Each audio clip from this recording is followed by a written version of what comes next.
Rain hammered the marble steps as Lillian Harrow watched her husband guide another woman through the doors of their estate, her estate, while guests whispered and pointed. She'd been replaced. Publicly. Brutally.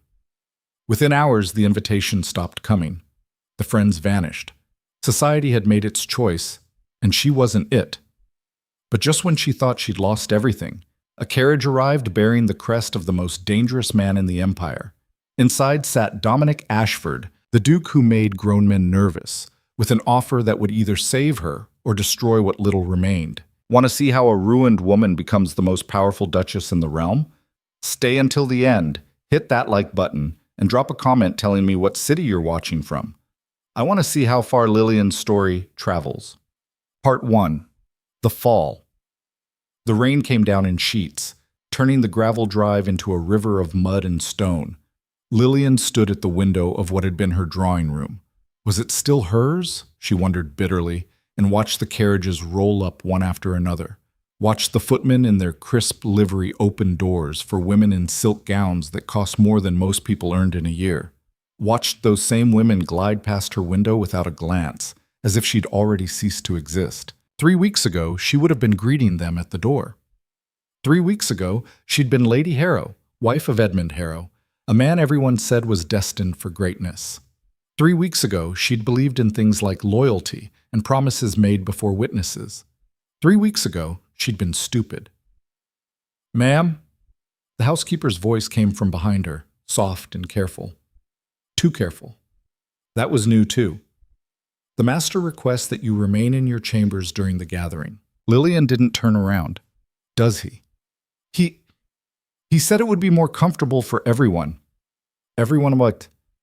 The word tasted like metal in her mouth. "You mean it would be more comfortable for Miss Celeste Vaughn?" The silence that followed told her everything. Even the servants knew. Of course they did. Edmund hadn't exactly been subtle about his new arrangement. Why would he be? Society didn't punish men for taking mistresses. It barely raised an eyebrow. But a wife who'd failed to produce an heir after 4 years? A wife whose family money had run dry after her father's death? That wife was expendable. "Will there be anything else, ma'am?" Lillian finally turned. Mrs. Pemberton had been with the household for 15 years, had helped Lillian learn the routines when she'd first married Edmund. Now the older woman wouldn't meet her eyes. "No," Lillian said quietly. "Nothing else." Mrs. Pemberton curtsied. Even that felt like pity. And retreated, closing the door with a soft click that might as well have been the sound of a cell locking. Lillian moved to the mirror above her vanity. The woman looking back was 26 years old but felt ancient. Dark hair that Edmund had once called beautiful as midnight hung limp around a face gone pale from too many sleepless nights. Her dress, a simple day gown in dove gray, marked her as exactly what she was. A woman in mourning for a life that hadn't quite died, but was certainly dying. The sounds of the party drifted up from below. Laughter, music, the clink of crystal glasses. Celebration. Because that's what tonight was, though Edmund hadn't had the decency to say it to her face. He was announcing his intentions, making it clear to everyone who mattered that Celeste Vaughn was his future and Lillian was his past. A knock at the door made her flinch. "I said I didn't need anything," but it wasn't Mrs. Pemberton. Edmund pushed into the room without waiting for permission, because why would he? This was his house, his money now, his everything. He looked good. That was the worst part. 4 years of marriage, and the bastard still looked like the man she'd fallen in love with. Tall, fair-haired, with the kind of smile that made you believe in better things. He was wearing that smile now, but it didn't reach his eyes. It never did anymore. "Lillian, get out. We need to talk." "No, we don't." He closed the door behind him anyway, leaning against it like this was some casual conversation between friends. "I wanted to explain." Explain? The laugh that came out of her was sharp enough to cut. "You want to explain the woman currently holding court in my drawing room? The woman wearing a necklace I recognize because I helped you pick it out last month? Or did you think I wouldn't notice?" Edmund had the grace to look uncomfortable, not guilty. Just uncomfortable, like he'd been caught in a minor social faux pas instead of publicly humiliating his wife. "Things changed," he said finally. "You know they did." What changed is that my father died and the money stopped coming. That's not fair. Fair? She was standing now, something hot and dangerous building in her chest. You want to talk about fair? I gave you everything. I stood by you through every failed investment, every political misstep, every time your ambition outpaced your ability. I smiled and nodded and played the perfect wife while you climbed over my family's reputation to build yours. And now that there's nothing left to take from me, you want to talk about fair? You never gave me a son. There it was. The truth wrapped in cruelty. Lillian felt something inside her crack. Not break. Not yet. But definitely crack. We never had a son, she corrected, her voice deadly quiet. That takes two people, Edmund. Or did your tutors skip that particular lesson? His jaw tightened. Good. Let him be angry. Let him feel 1/10 of what she'd been feeling for weeks. Celeste is pregnant. The room tilted. Lillian gripped the back of the chair to keep from swaying. How long? Her voice sounded far away, like it belonged to someone else. 3 months. 3 months? Which meant he'd been with Celeste for at least 4, probably longer. Which meant every time he'd come to Lillian's bed in the past half year, and there hadn't been many times, but there had been some, he'd already been sleeping with someone else. Had already chosen someone else. Had already decided Lillian was disposable. I want you gone by the end of the week, Edmund said, and now his voice had taken on that clipped, business-like tone he used with his steward. I'll provide a cottage on the northern estate. Small, but comfortable. A modest allowance. You'll be taken care of. How generous. Lillian, get out. I'm trying to be reasonable. Get out! The scream tore out of her, raw and ragged. Edmund actually stepped back, his hand on the doorknob. For just a second, she saw something flicker across his face. Regret? Shame? But then it was gone, replaced by cold indifference. I'll send Mrs. Pemberton to help you pack. And then he was gone, and Lillian was alone again with the sound of the party continuing below like nothing had happened. Like her entire world hadn't just been dismantled in 5 minutes of conversation. She didn't cry. Couldn't cry. The grief was too big, too overwhelming to fit into something as simple as tears. Instead, she sat down on the edge of the bed and stared at her hands, trying to remember the woman she'd been before Edmund, before marriage, before she'd made the fatal mistake of thinking love and loyalty were enough. That woman felt like a stranger now. Yet, the morning came cold and gray, matching Lillian's mood perfectly. She'd spent the night packing what little truly belonged to her. Mostly clothes, a few books her father had given her, a jewelry box that held more sentimental value than actual worth. Everything else was Edmund's, or had been bought with Edmund's money, or was tied to a life that was no longer hers. Mrs. Pemberton had come at dawn with tea and sympathy, both of which Lillian accepted numbly. The older woman didn't try to make conversation, which Lillian appreciated. What was there to say? I'm sorry your husband is a bastard? Everyone already knew that. The difference was that now everyone was allowed to say it out loud. By noon, word had spread. Lillian knew because the house suddenly became very quiet, like everyone was holding their breath, waiting to see what she'd do. Would she rage? Would she beg? Would she make a scene? She did none of those things. She finished packing, dressed in her best traveling cloak, dark blue wool that had seen better days but was still respectable, and prepared to leave with whatever dignity she had left. The cottage Edmund mentioned was a 2-day journey north, far enough from society that she wouldn't be an embarrassment, close enough to the estate that Edmund could claim he'd done his duty by her. She'd live there quietly, slowly fade from memory, and eventually die alone and forgotten. It was a bleak future, but it was a future. That was more than some discarded wives got. She was halfway down the main staircase, her small trunk being carried behind her by a footman who wouldn't meet her eyes, when the front door opened and a man walked in without knocking. Not just any man. The man. Dominic Ashford, Duke of Thornfield, and quite possibly the most dangerous person in the empire. Lillian froze mid-step. She'd never met the Duke. Few people had, actually, but everyone knew of him, knew the stories. How he'd inherited a crumbling dukedom at 19 and turned it into an empire. How he'd single-handedly destroyed 3 rival noble families who'd tried to take advantage of his youth. How he'd been married once, years ago, to a woman who died under mysterious circumstances that were never fully explained. how he made hardened politicians nervous and ruthless businessmen careful. He was taller than she'd expected, with dark hair silvered at the temples and eyes that looked like they could see straight through you. Everything about him was controlled, his posture, his expression, his presence. He didn't command attention, he simply took it, as if the entire universe had agreed that when Dominic Ashford entered a room, everyone else became background noise. Edmund appeared from the study, his face going pale. "Your Grace, we weren't expecting—" "No," Dominic said, his voice low and smooth. "You weren't."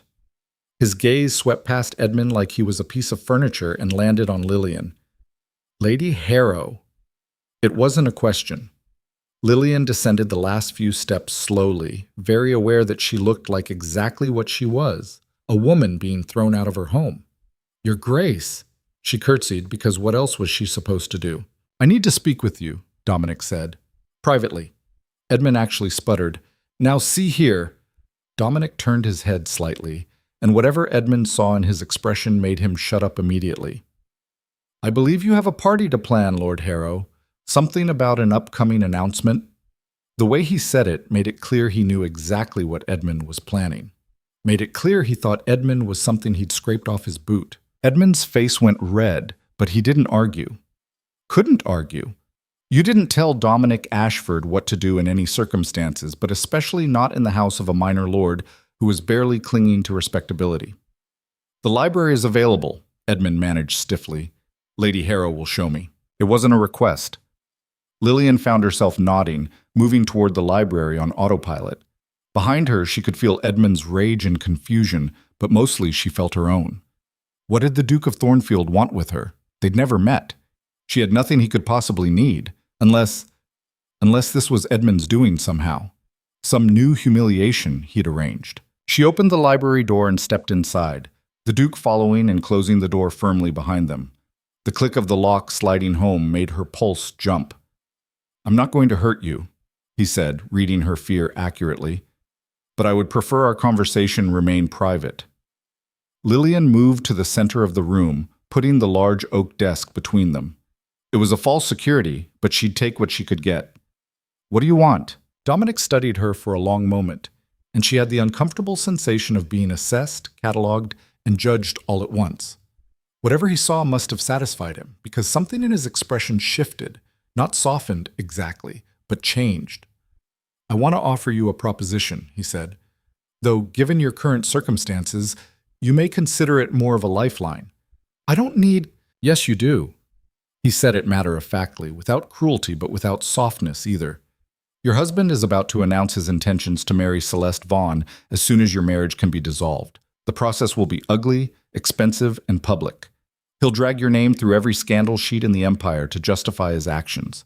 And when it's done, you'll have nothing, no home, no income beyond whatever pittance he deigns to give you, and no protection from the society that's already begun to tear you apart."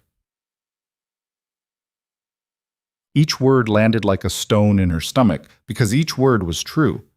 "So, what are you offering?" She was proud that her voice didn't shake. "Money? A position in your household? Let me guess. You need a governess for children you don't have, or perhaps a companion for a relative who's too mad to keep regular staff?" A ghost of something that might have been amusement crossed his face. "I'm offering you marriage." The world stopped. Lillian stared at him, certain she'd misheard. "What?" "Marriage," Dominic repeated calmly, as if he'd just suggested tea. "A legal, binding union that would give you my name, my protection, and my resources. In exchange, you would fulfill the duties of a duchess and stand as my wife in all public matters." "You're insane." "I'm practical." He moved to the window, looking out at the gardens with the air of a man discussing business arrangements. "I need a wife. You need protection. The solution is obvious. The solution is madness." Lillian's mind was racing, trying to find the trap, the trick, the reason behind this impossible offer. "You don't even know me." "I know enough. You're educated, well-bred, and capable of navigating high society. You're also currently being destroyed by that same society through no fault of your own. That makes you useful." "Useful?" The word tasted bitter. "Yes." He turned to face her again. and his expression was completely serious. I'm not offering you a love match, Lady Harrow. I'm offering you a contract. You would be my wife in name and in public. You would manage my household, attend social functions at my side, and represent the Ashford name with appropriate dignity. In exchange, you would have my full protection, access to resources that would make your current situation look like poverty, and the power to ensure that everyone who turned their back on you will spend the rest of their lives regretting it. Brian, it was the last part that caught her. The promise of power, of revenge. Why? She asked. Why me? You could have any woman in the Empire. I don't want any woman in the Empire. They all come with families, expectations, romantic delusions. You come with nothing but a desire to survive. That makes you honest. And right now I need honesty more than I need sentiment. Lillian's hands were shaking. She clasped them together to hide it. And in private? What would you expect from me there? Nothing you're not willing to give. His tone didn't change, but something in his eyes did. I have no interest in forcing anything. The marriage would be real in every legal and social sense, but the personal aspects would be negotiated between us as two adults capable of rational discussion. That's not how marriage works. It's how our marriage would work. He paused. I lost someone once, Lady Harrow. I have no desire to recreate that experience. What I'm offering you is a partnership. Nothing more, nothing less. A partnership. A contract. A marriage built on mutual benefit rather than love. It should have been insulting, should have been impossible to consider. Instead, Lillian found herself actually thinking about it. What was the alternative? The cottage up north? A slow death by isolation and poverty? Watching Edmund and Celeste build the life that should have been hers while she faded into nothing? Or she could take Dominic Ashford's hand and become a duchess. Could walk back into society not as the discarded wife, but as someone even more powerful than the people who destroyed her. I need time, she heard herself say. You have 1 hour. Dominic pulled out a pocket watch, checked it, and then met her eyes. After that, I leave and the offer expires. Choose quickly, Lady Harrow. Survival rarely waits for perfect timing. Then he was gone, leaving Lillian alone in the library with the most impossible decision of her life. She didn't spend the full hour debating. 20 minutes in, she realized she'd already made her choice. The rest of the time was just her pride catching up with her survival instinct. Edmund found her as she was heading toward the drawing room where Dominic waited. What did he want? Lillian looked at her husband, soon-to-be ex-husband, and felt nothing but cold clarity. He offered me what you couldn't. Money? Lillian, if this is about the allowance, we can negotiate. He offered me power. Edmund's expression went confused, then suspicious. What are you talking about? I'm going to marry the Duke of Thornfield, she said, and watched her soon-to-be former husband's face go white. You wanted me gone by the end of the week? Congratulations.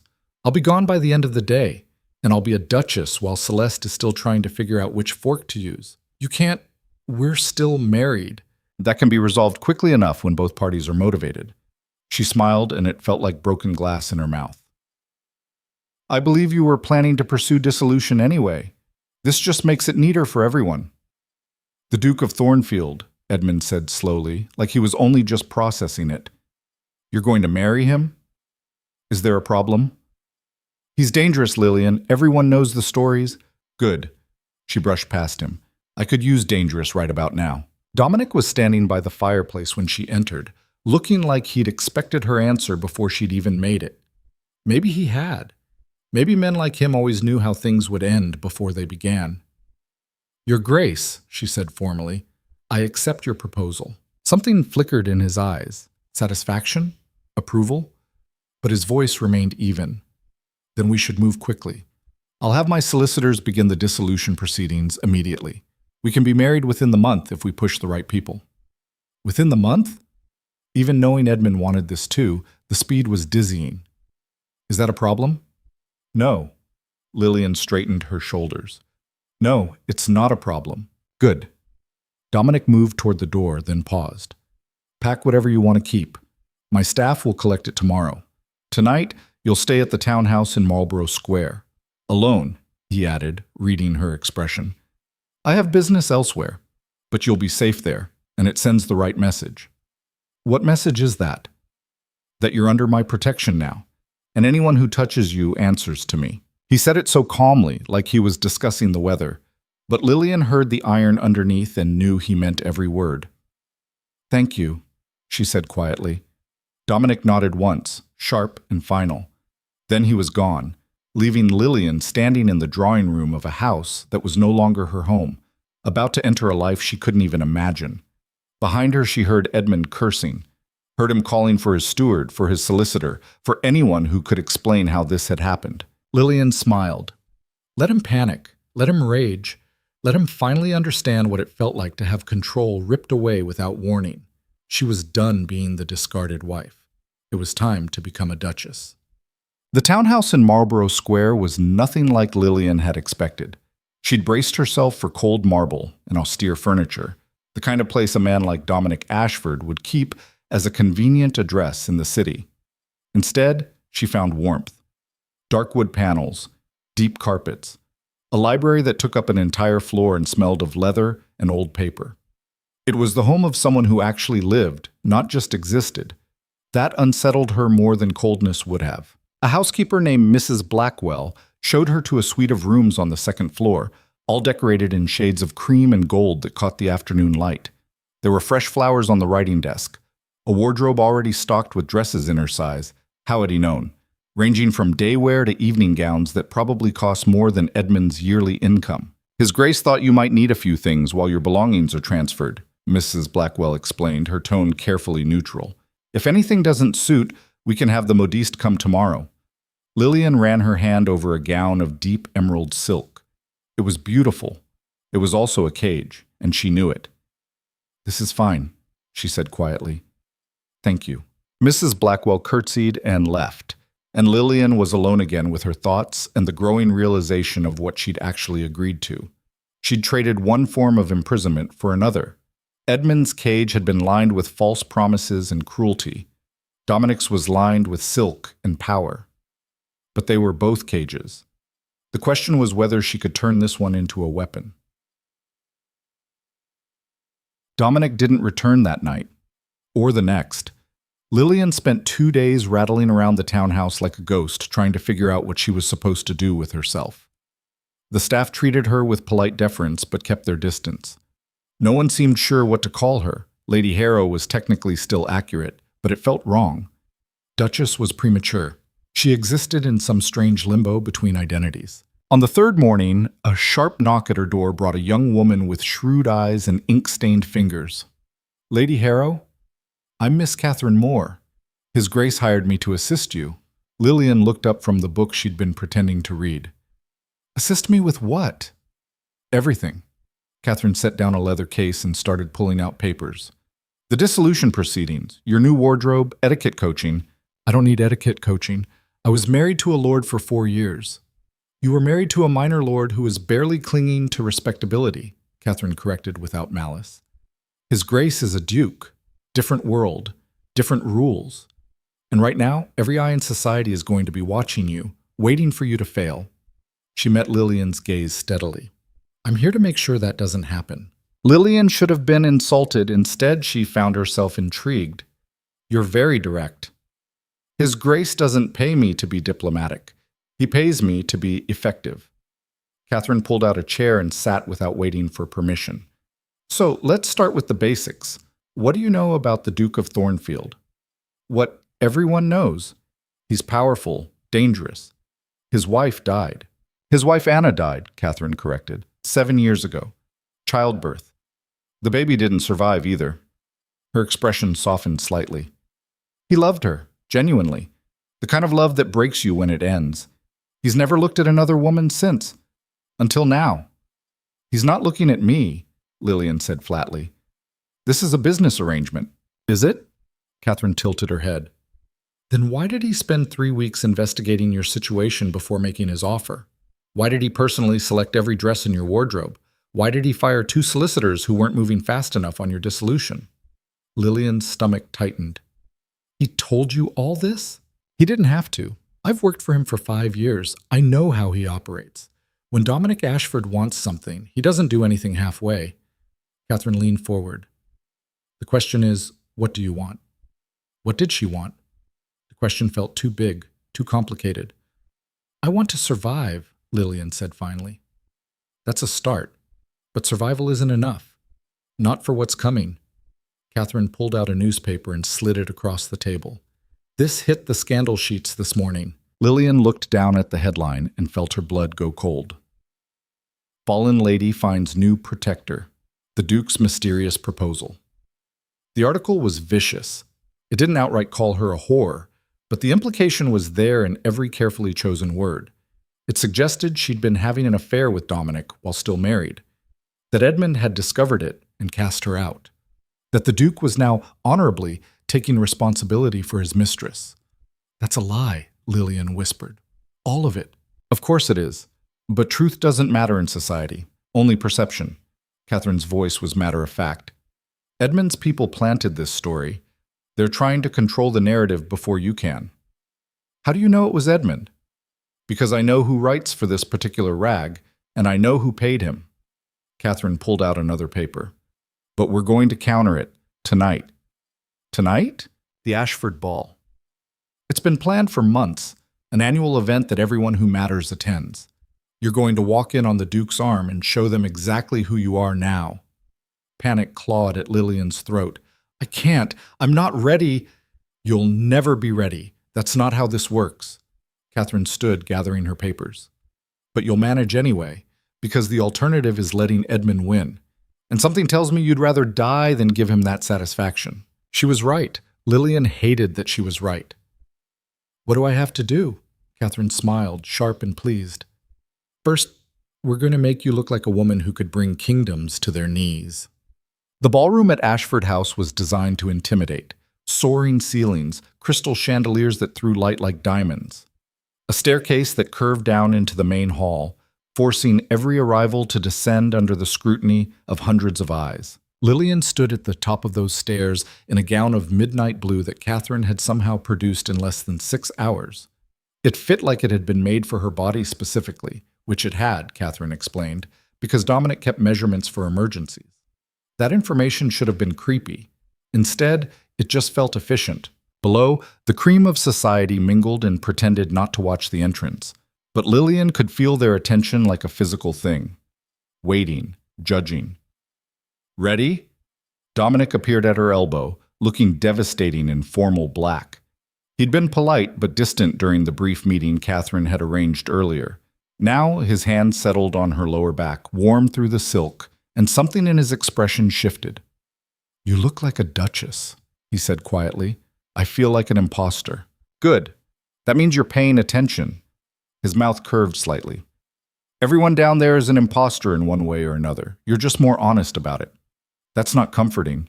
It's not meant to be. It's meant to be true. He offered his arm. Shall we?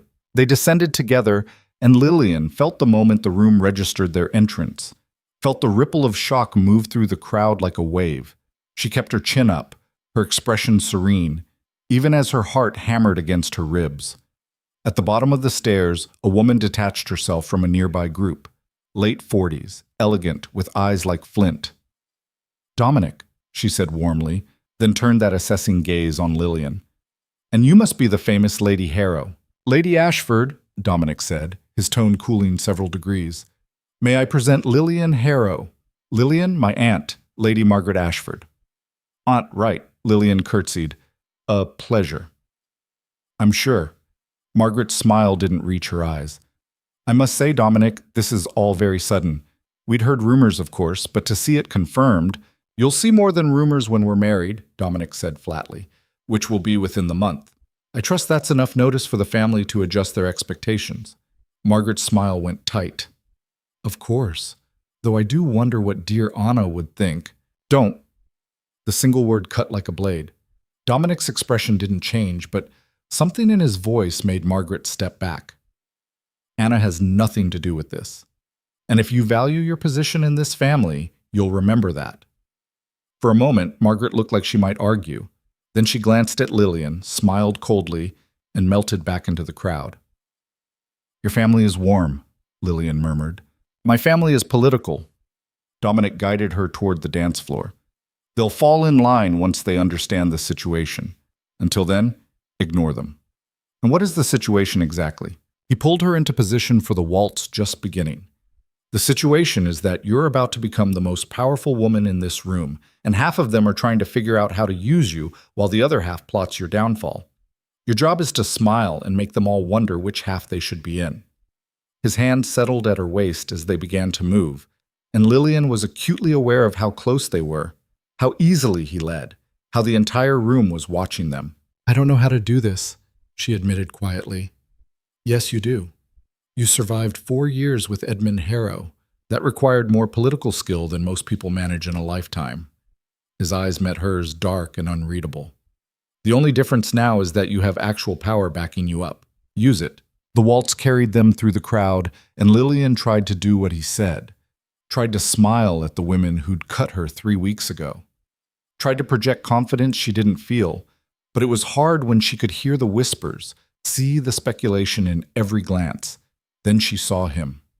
Edmund, standing near the champagne fountain with Celeste on his arm, looking like he'd swallowed something sour.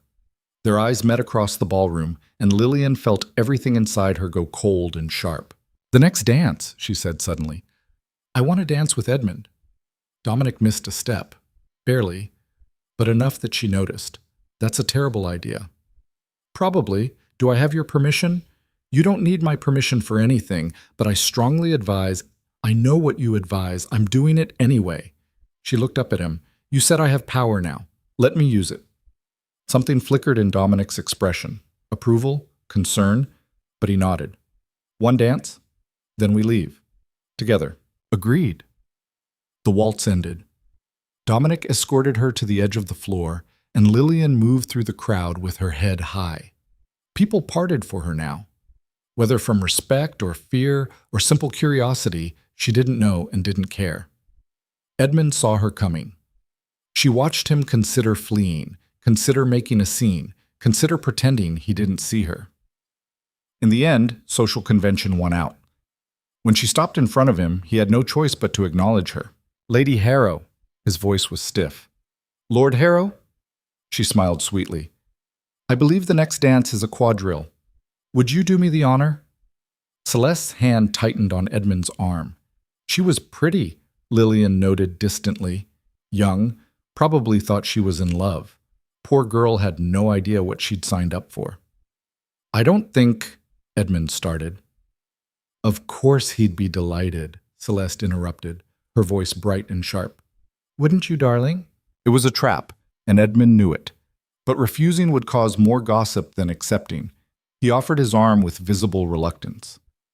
They took their positions as the music began. The quadrille required them to move apart and together in careful patterns, giving Lillian plenty of time to choose her words. You look well, Edmund said when they came together for the first turn. I am well. Better than I've been in years, actually. His jaw tightened. They separated, circled other partners, came back together. This is a mistake, he said quietly. Thornfield is using you. Probably, but at least he's honest about it. She smiled as they turned. How's Celeste? Is the baby healthy? Edmund's face went pale. How did you... Information travels fast when you have the right connections. Congratulations, by the way. I hope she gives you the son I couldn't. They separated again. When they returned, Edmund was angry. You can't actually go through with this, he hissed. Marriage to Thornfield? He's dangerous, Lillian. Everyone knows what happened to his first wife. She died in childbirth. That's what happened. Unlike some people, I don't traffic in conspiracy theories and scandal. She let her smile sharpen. But speaking of scandal, I noticed that story in the papers this morning. The one suggesting I was unfaithful. That was you, wasn't it? I don't know what you're talking about. Liar. The music brought them close, and Lillian lowered her voice. Here's what's going to happen.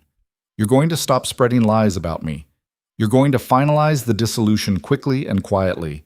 And in exchange, I won't tell everyone in this room exactly how much debt you're in and which creditors you've been dodging for the past year. Edmund went still. You're bluffing. Am I? Try me. She curtsied as the dance ended. Have a wonderful evening, Lord Harrow. I know I will. She walked away before he could respond, her hands shaking but her head high, made it halfway across the ballroom before Dominic intercepted her. We're leaving, he said quietly. But now. His hand was on her arm, not rough, but firm. You made your point. Now we leave before it becomes something else. He was right. The room was buzzing with speculation, every eye following them. Lillian let him guide her toward the exit, acutely aware of the whispers building behind them. They were almost to the door when a voice rang out across the ballroom. Your Grace, a moment, if you please. Dominic stiffened.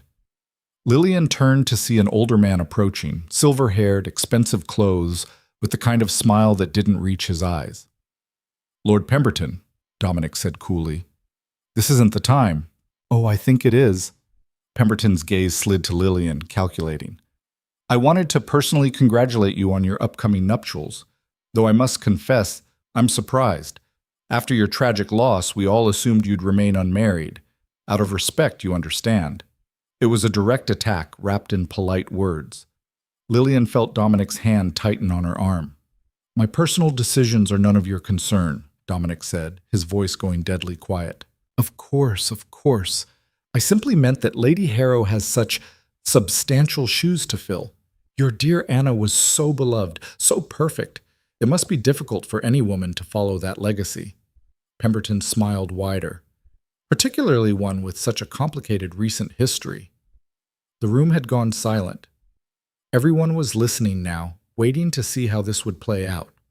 Lillian felt something snap inside her, not break, snap, like a bone being set after a bad injury, painful but necessary. She stepped forward, putting herself between Dominic and Pemberton. You're absolutely right, Lord Pemberton, she said clearly, her voice carrying across the ballroom. I can't follow Anna Ashford's legacy. I wouldn't dream of trying. She was by all accounts an exceptional woman who deserved better than to die young. But since I can't be her, I suppose I'll just have to be myself instead. Complicated history and all. Pemberton's smile faltered. And speaking of complicated histories, Lillian continued, warming to her theme, I couldn't help but notice your daughter married that banker's son last year, the one whose father was convicted of fraud. How is that working out? I'm sure the social repercussions have been minimal. Pemberton's face went red. How dare? How dare I what? Speak the truth? Use information to make a point? She tilted her head. I'm just following your example, my lord. Though I suppose the difference is that my information is accurate, whereas yours is based on scandal sheet gossip written by men my soon-to-be husband could buy and sell before breakfast. Someone in the crowd laughed. Then another. The sound rippled outward, and Pemberton looked around wildly, realizing he'd lost control of the situation. You'll regret this, he said quietly. I doubt it. Lillian smiled. Now, if you'll excuse us, the Duke and I have better things to do than stand here listening to a man whose opinion matters less with every passing second. She took Dominic's arm and walked toward the exit, her heart pounding but her stride steady. The crowd parted like water. No one spoke. They made it to the carriage before Lillian's legs gave out. Dominic caught her, guiding her into the seat with surprising gentleness. That, he said as the carriage started moving, was either brilliant or catastrophically stupid. I haven't decided which yet. Can it be both? With you? Probably. He studied her in the dim light. Where did that come from? I don't know. Lillian's hands were shaking again. I was so tired of being quiet, of letting people say whatever they wanted about me, of being the woman who gets destroyed without fighting back. You made an enemy tonight. Pemberton has connections. Good. Let him use them. I'm done being afraid. She looked at Dominic. Unless you'd rather I'd stayed silent. I'd rather you'd warned me you were going to start a war in my ballroom. But there was something in his voice that wasn't anger. Though I suppose I should have expected it. You did agree to marry me after all. That's not exactly the decision of someone who plays it safe. The carriage pulled up to the townhouse. Dominic helped her down, and they stood on the steps in the cool night air. What happens now? Lillian asked. Now? Pemberton tells everyone who'll listen that you're dangerous. Those stories in the scandal sheets get worse, and society decides whether you're a villain or a victim. He paused. The next few weeks are going to be brutal. I know. You should also know that what you did tonight, confronting Edmund, challenging Pemberton, there's no going back from that. You've declared yourself. People will come after you harder now. I know that too. She met his eyes. But I'm tired of hiding. Tired of being the woman things happen to instead of the woman who makes things happen. If that means I have enemies, fine. At least I'll have enemies who take me seriously. Something shifted in Dominic's expression. Not softness. She was learning he didn't do soft. But something close to respect. Get some sleep, he said finally. Tomorrow, Catherine will start teaching you how to actually fight these battles instead of just declaring war. He turned to leave, then paused. Lillian? Yes? That thing you said to Pemberton about being yourself instead of trying to be Anna. His voice was quiet. That was the right answer. Then he was gone, leaving Lillian alone with the sound of the carriage pulling away and the dawning realization that she'd just burned every bridge behind her. There was no safety net now, no retreat. She'd chosen this path. Now she had to survive it. Inside, the townhouse felt too quiet. Lillian stood in the entrance hall, listening to her own breathing, feeling the weight of what she'd just done settle over her like a physical thing. Her dress, that beautiful midnight blue silk, suddenly felt too tight, too heavy. She wanted it off, wanted everything off, wanted to scrub away the feeling of all those eyes watching her, judging her, waiting for her to fail. Mrs. Blackwell appeared from the servants' quarters, took one look at Lillian's face, and didn't ask questions. I'll send up some tea, my lady. Don't bother, I won't sleep anyway. But the housekeeper had already disappeared, efficient and invisible, in that way good servants perfected. Lillian climbed the stairs to her rooms, her legs shaking now that there was no one to see. She'd held it together through the ball, through the confrontation with Edmund, through that vicious exchange with Pemberton. Now, alone, she could feel the cracks forming. She'd made enemies tonight, real ones, the kind who had power and money and the patience to destroy her slowly. What had she been thinking?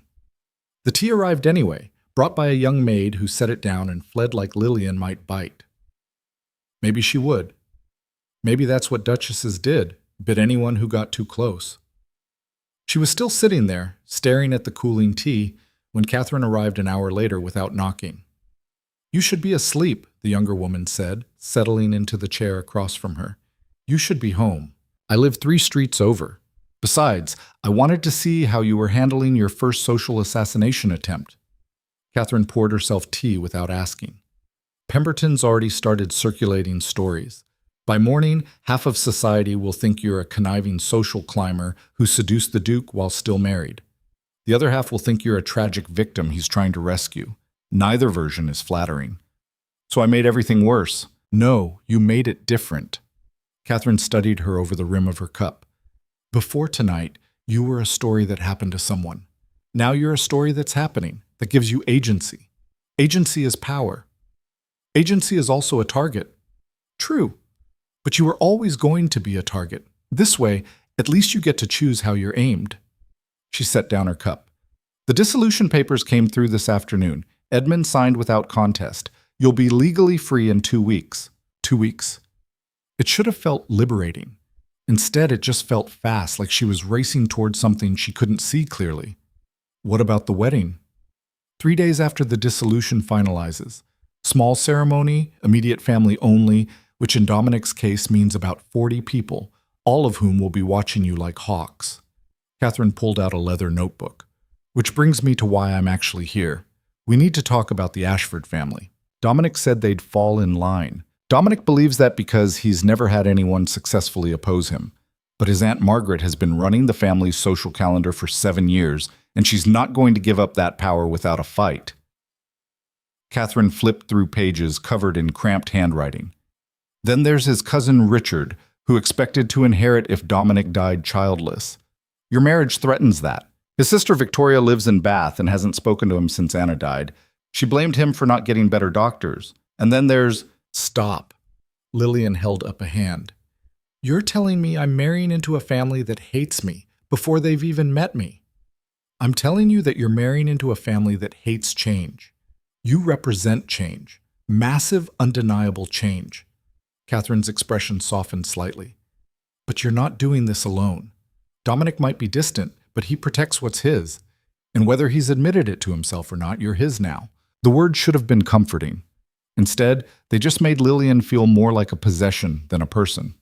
She slept badly that night, her dreams full of faceless crowds whispering things she couldn't quite hear. When she woke, gray dawn light was filtering through the curtains, and her head ached like she'd been drinking. She hadn't touched alcohol in weeks. The morning papers arrived with breakfast. Catherine had warned her, but seeing it in print was different. The discarded wife's revenge. Lady Harrow's shocking display. Duke of Thornfield's mysterious bride. Love or calculation? Lord Pemberton. Humiliated by Harrow woman. Society reels. She read them all, each one worse than the last. They painted her as everything from a scheming seductress to a pathetic charity case. The only thing they agreed on was that she didn't belong in Dominic's world. Maybe they were right. Stop reading that garbage. Lillian looked up to find Dominic standing in her doorway. She hadn't heard him come in, hadn't expected to see him at all. He was dressed for riding, his boots still dusty, like he'd come straight from the stables. "How long have you been watching me?" she asked. "Long enough to see you torturing yourself." He moved into the room, picked up the papers, and tossed them in the fireplace. They caught immediately, curling into ash. Those stories don't matter. They matter to the people reading them. The people reading them have already made up their minds about you. Nothing you do will change that. He sat down across from her, and for the first time since she'd met him, he looked tired. "I came to tell you that we're leaving London." "What?" "The estate. Thornfield Manor. We're going there today, and we're staying until the wedding." He held up a hand before she could protest. "This isn't negotiable. Every day you stay in London is another day for the scandal sheets to tear you apart. At Thornfield, you'll have space to breathe, to prepare, to figure out who you want to be as a duchess before society decides for you." Lillian stared at him. "You're running away." "I'm being strategic. There's a difference." But something in his expression suggested he didn't quite believe that himself. "Pack what you need. We leave in 2 hours." He stood to go, and Lillian found herself speaking before she could think better of it. "Why are you doing this? Really?" Dominic paused, his back to her. "I told you, it's practical, mutually beneficial. That's a lie, and we both know it. You could have married anyone. Any woman in the Empire would have jumped at the chance to be Duchess of Thornfield. So why me? Why a scandal-ridden, discarded wife with no family and no prospects?" The silence stretched out so long she thought he might not answer. When he finally spoke, his voice was quiet. "Because you were willing to burn down your own life rather than live in a cage." He turned to face her. "And because I recognize that impulse. That willingness to destroy everything rather than accept the role other people have decided you should play." His eyes met hers, dark and unreadable. "I don't need someone perfect, Lillian. I need someone who understands that perfection is a prison." Then he was gone, leaving her alone with words that felt more like a confession than an explanation. "Tidy mama." Thornfield Manor rose out of the countryside like something from a story, all gray stone and towers surrounded by forests that looked like they'd been there since the world began. It should have been beautiful. Instead, it felt imposing, cold, like the house itself was judging her. The staff lined up to greet them was smaller than she'd expected, but more formal. Each servant curtsied or bowed as Dominic introduced them, their faces carefully blank. The head housekeeper, Mrs. Davies, was a stern woman in her 60s who looked at Lillian like she was a stray dog Dominic had brought home. "Mrs. Davies will show you to your rooms," Dominic said. "I have business to attend to. We'll dine together at 8. Then he vanished into his study, leaving Lillian to follow the disapproving housekeeper up a grand staircase that felt like it went on forever. Her rooms were in the east wing, a suite of 3 chambers connected by heavy doors. Bedroom, sitting room, dressing room, all beautifully appointed, all completely impersonal, like they'd been prepared for a guest who wasn't expected to stay long.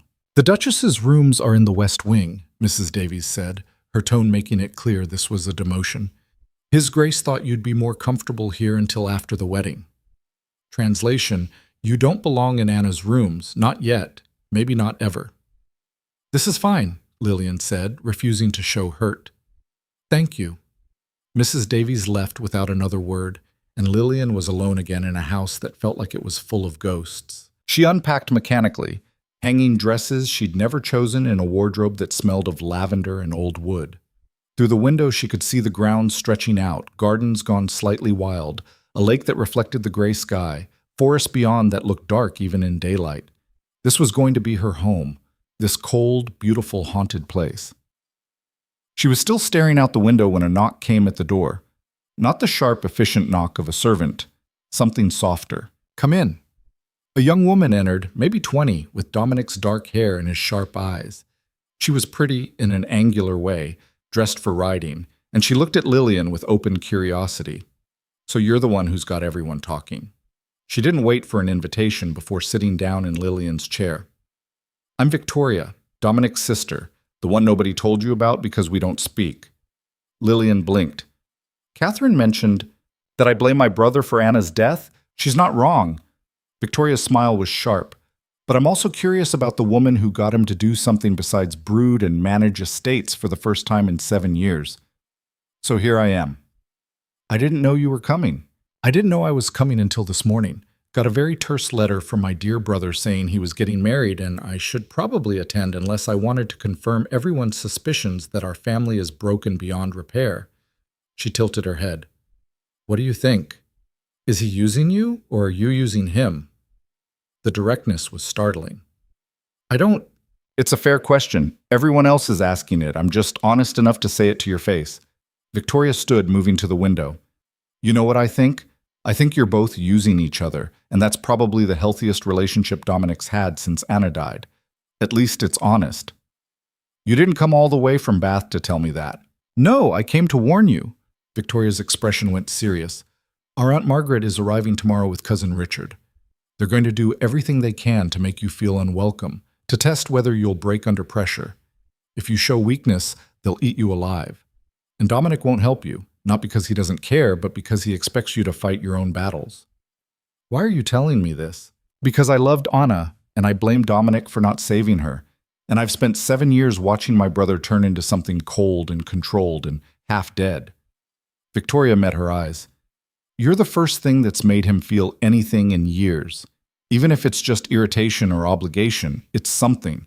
So I'm going to help you survive this family long enough to see if you can actually reach him."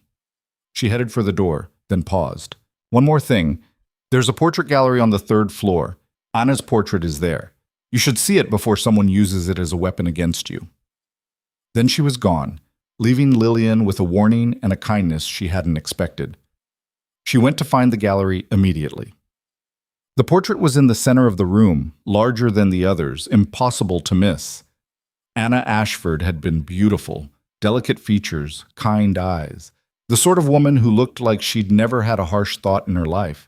She was painted in a garden, sunlight catching her hair, one hand resting on her pregnant belly. Lillian stood there for a long time, staring at the woman she could never be. She died 3 days after that was finished. Dominic's voice came from behind her. Lillian didn't turn around. "Victoria told me where to find it." Of course she did.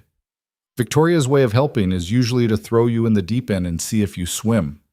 He moved to stand beside her, looking up at the portrait. The artist captured her perfectly. That kindness, that gentleness. Everything I wasn't. "You loved her, more than I thought possible." His voice was flat, emotionless, which somehow made it worse. "And when she died, I learned that love isn't enough, that you can do everything right and still lose everything that matters." Lillian finally looked at him. His face was carefully blank, but she could see the tension in his jaw, the way his hands were clenched at his sides. "Is that why you don't want love from me?" she asked quietly. "Because you're afraid of losing it again?" "I don't want love from you because love makes you stupid. It makes you hope for things that can't exist. It makes you vulnerable." He met her eyes. "What I want from you is partnership, honesty, the kind of relationship that doesn't require me to be something I can't be anymore." "And what's that?" "Soft." The word came out bitter. "Anna made me soft, made me believe in better things.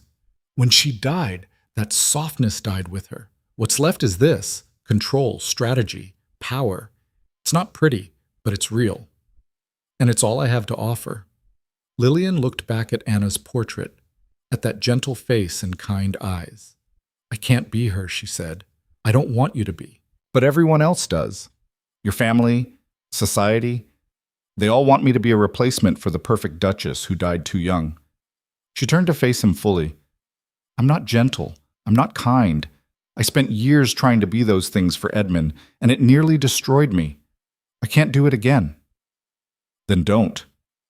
Dominic's expression shifted slightly. "Be whatever you need to be to survive. That's all I'm asking. Even if what I need to be is difficult, combative, someone who makes your life harder instead of easier. Especially then." Something that might have been a smile ghosted across his face. "I told you I don't need perfect. I meant it." They stood there in the gallery, surrounded by dead Ashfords, and Lillian felt something shift between them. Not warmth, not affection, but understanding, maybe. Recognition. "Your aunt arrives tomorrow," she said finally. "I know. Victoria says she's going to test me." "She will." "Are you going to help me?" "No." He met her eyes steadily. "But I'll support whatever you do." "There's a difference." Lillian nodded slowly. It wasn't the answer she wanted, but it was honest, and right now honesty was more valuable than comfort. "Then I'll handle her myself." I expected nothing less. Margaret Ashford arrived the next morning with an entourage that would have made royalty jealous. 3 carriages, countless servants, and enough luggage for a month-long stay, even though she'd only been invited for a week. She swept into Thornfield like she owned it, greeting Dominic with cool affection and ignoring Lillian entirely. Cousin Richard came with her, a man in his 30s with soft hands and a calculating expression. He shook Dominic's hand with false warmth and looked at Lillian like she was something stuck to his shoe. "So this is the famous Lady Harrow," Margaret said, finally acknowledging Lillian's existence. "Or should I say, the former Lady Harrow. I understand the dissolution was finalized yesterday. How convenient." "Very," Lillian agreed pleasantly. "And the wedding is in, what, 4 days? My, how efficient. One might almost think you were in a rush." Margaret's smile was pure poison. "I don't suppose there's a particular reason for the haste?" The implication was clear. Pregnant. She was suggesting Lillian was pregnant with Edmund's child, or worse, with Dominic's, conceived before her marriage ended.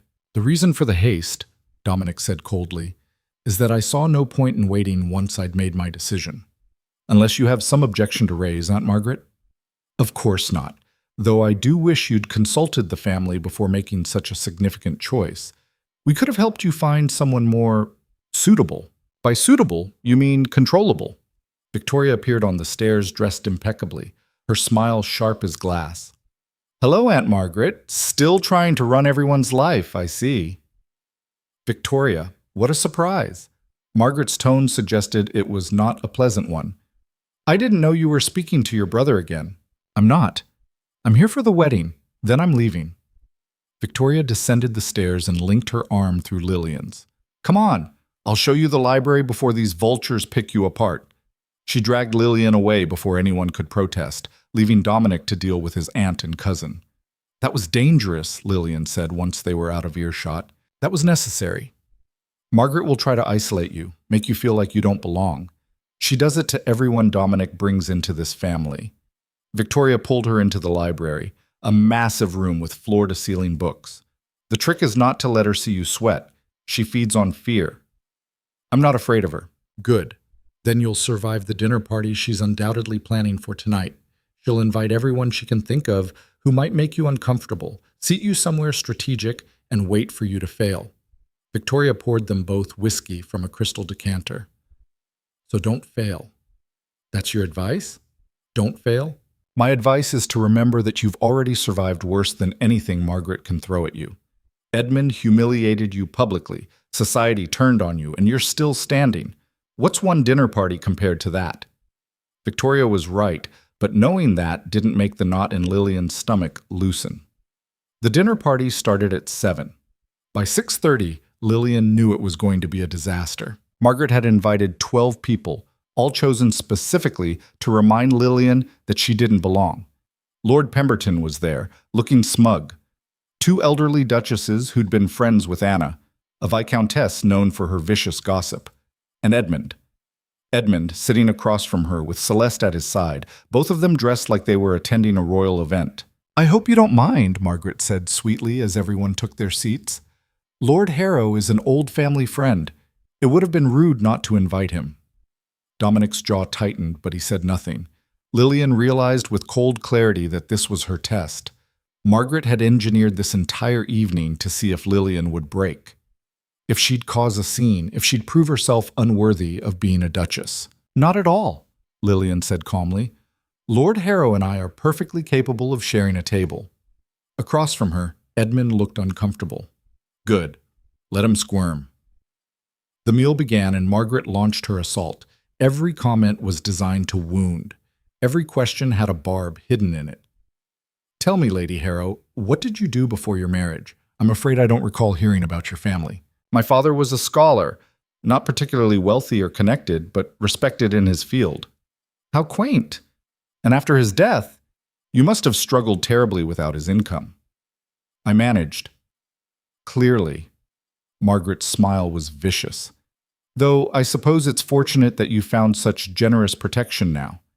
Some might say remarkably generous, given the circumstances." Lillian felt her control slipping, felt the anger building, hot and dangerous. "Margaret," Dominic's voice cut through the conversation like a blade.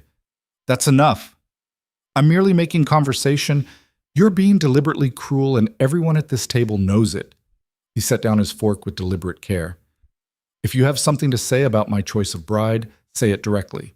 Otherwise, be silent." The table went quiet.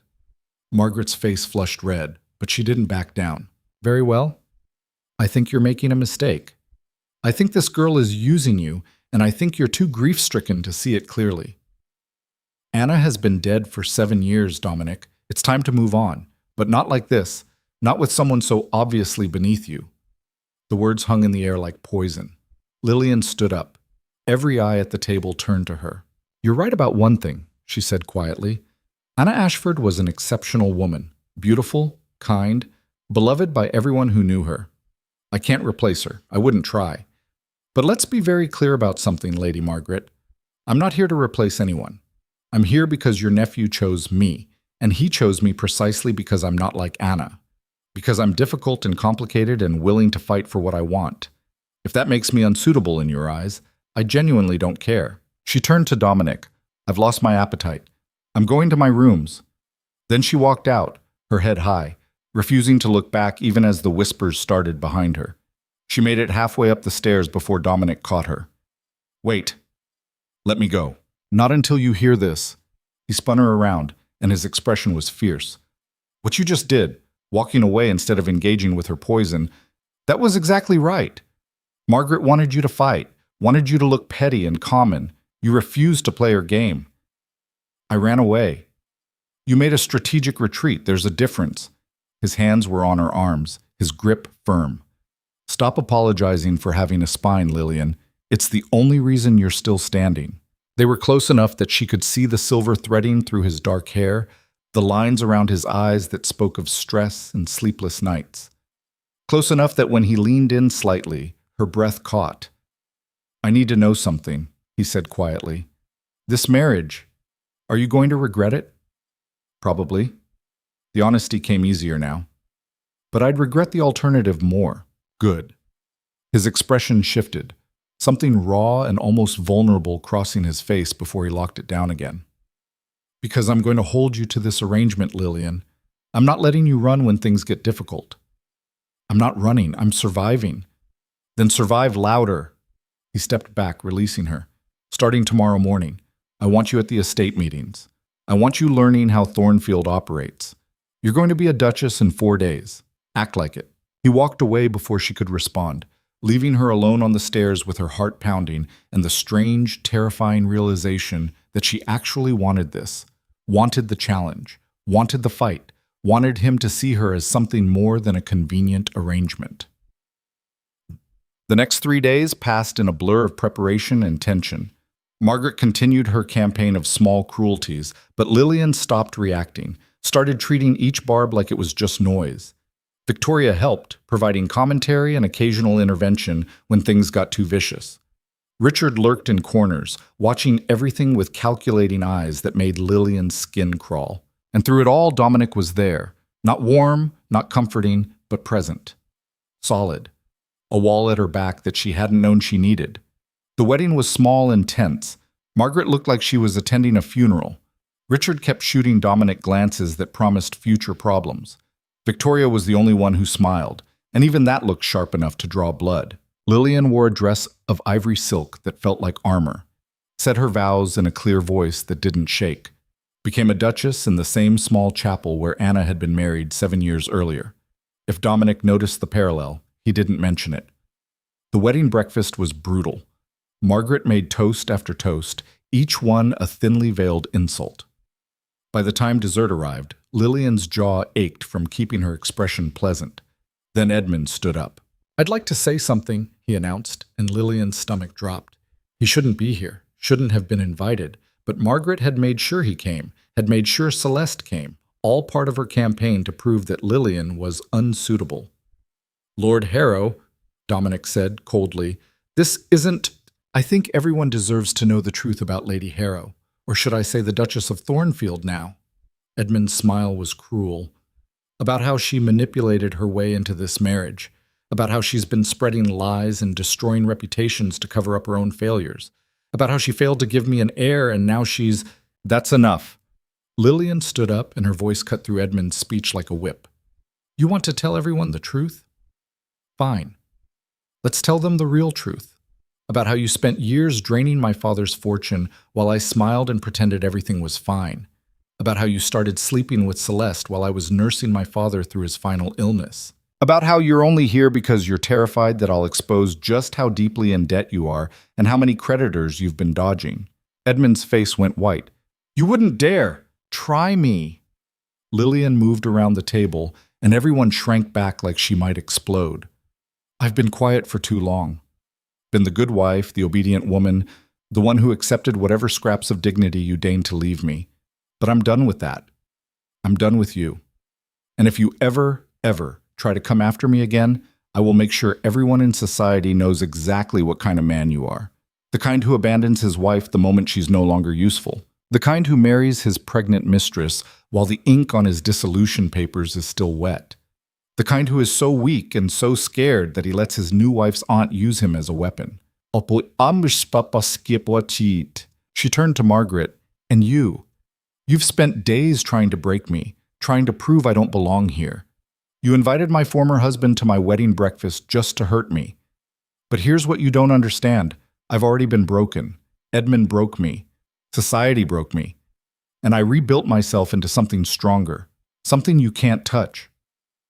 The room was dead silent. Even Margaret looked shocked. "So here's what's going to happen," Lillian continued, her voice steady and cold. "You're all going to finish this meal politely. You're going to congratulate the Duke and myself on our marriage, and then you're going to leave. And if I ever hear another word about how unsuitable I am, how unworthy, how undeserving, I will destroy you. Not loudly, not publicly, but thoroughly. Because I'm a duchess now, and I finally have the power to make people listen." She sat down, her hand shaking under the table where no one could see. Dominic reached over and covered her hand with his. Not gently, just firmly. A point of contact that said, "I'm here." "You heard the Duchess," he said quietly. "Finish your meals, then get out of my house." No one argued. Even Margaret just nodded, her face pale. Edmund and Celeste left first, practically fleeing. The others followed soon after, offering stiff congratulations that felt like surrender. When the last guest had gone, Lillian remained seated, staring at her untouched plate. "That was," Victoria started. "Terrifying," Lillian finished. "That was terrifying." "I was going to say, magnificent," Victoria grinned. "But terrifying works too." Dominic stood, still holding Lillian's hand. "Walk with me." It wasn't a request. Lillian let him pull her to her feet, let him lead her out of the dining room, through the house, out into the gardens where the evening air was cool and sharp. They walked in silence until they reached the lake, its surface reflecting the darkening sky. "I'm sorry," Lillian said finally. "I know you didn't want a scene. Don't apologize." Dominic turned to face her, and his expression was intense. What you did in there, standing up to all of them at once, that took more courage than I've seen in years. You could have stayed quiet, could have let Margaret win.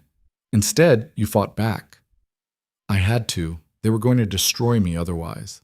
No, you chose to fight because that's who you are. He stepped closer, close enough that she had to tilt her head back to meet his eyes. You asked me once why I chose you. That's why. Because you refuse to be destroyed, because you take every blow and come back harder, because you're exactly what this family needs, someone who won't be controlled. Lillian's breath caught. Dominic, I don't know how to do this, he said quietly. This marriage, this partnership, I'm not good at it. I'm cold and controlled, and I don't know how to be anything else anymore. But I want you to know that what I said in there about supporting you, I meant it. Whatever you need to do to survive, whatever battles you need to fight, I'm with you. It was the closest thing to a declaration she'd heard from him. Not love, not affection, but something real and solid and honest. Okay, she whispered. Okay? Okay. I believe you. Something shifted in his expression. Relief, gratitude, and for just a moment she saw the man underneath the control, the man who'd loved Anna, the man who'd learned to survive grief by becoming something harder. Then his hand came up to cup her face, his thumb brushing her cheekbone, and Lillian stopped breathing entirely. We should go inside, he said, his voice rough. It's getting cold. But neither of them moved. They stood there by the lake, close enough to kiss, close enough that Lillian could feel the heat of him, and something dangerous and electric hummed between them. Then, from the house, a scream. They both turned and ran. The scream came from the east wing. Lillian recognized the voice even before they burst through the door.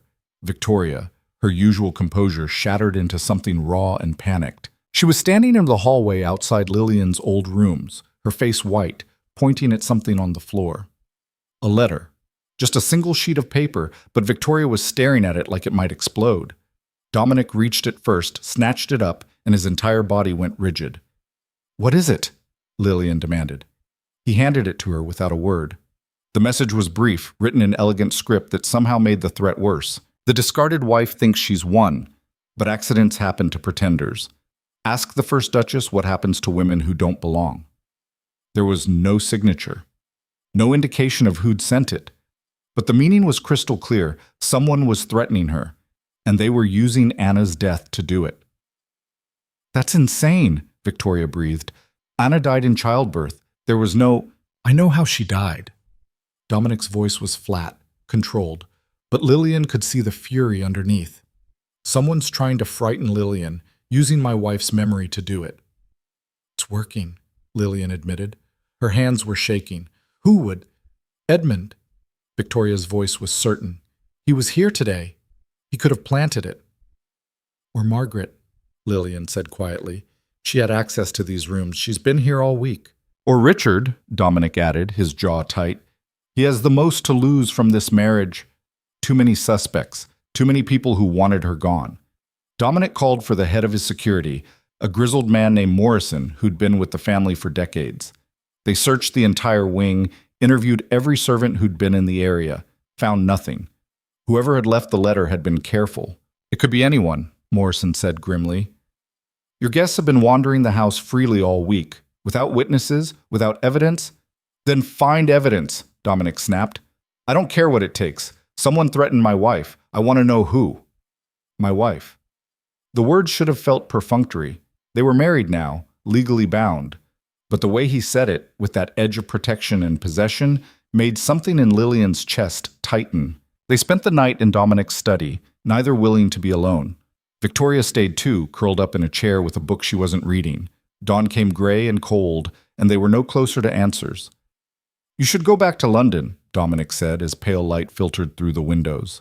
It's not safe here. No. Lillian's voice was firm. That's exactly what they want. They want me scared, want me running. If I leave now, I prove them right, that I don't belong here, that I can't handle being a duchess. This isn't about pride, it's about everything. She stood, facing him. You told me to survive louder. Well, I'm surviving, and that means staying here, in this house, and showing whoever sent that letter that they can't touch me. Victoria looked up from her book, a small smile playing at her lips. I like her. You would, Dominic muttered. But he didn't argue further. The investigation continued through the morning. Morrison interviewed everyone who'd been at the wedding breakfast. Most had left the estate immediately after Lillian's confrontation, but a few had lingered. Edmund and Celeste had stayed at a nearby inn. Margaret and Richard were still in the guest wing, packing to leave. By noon, Lillian was exhausted and frustrated. Whoever had left the threat was good at covering their tracks. Or maybe they were still here, watching, waiting for another opportunity. She was heading back to her rooms. Dominic had insisted she move to the Duchess's suite in the West Wing, saying if someone was threatening her, they could at least do it in proper quarters, when she nearly collided with Richard in the hallway. Duchess, he sketched a mocking bow. Congratulations on your survival thus far. There was something in his tone that made her skin crawl. Excuse me? This family has a way of eating people alive, especially those who don't belong.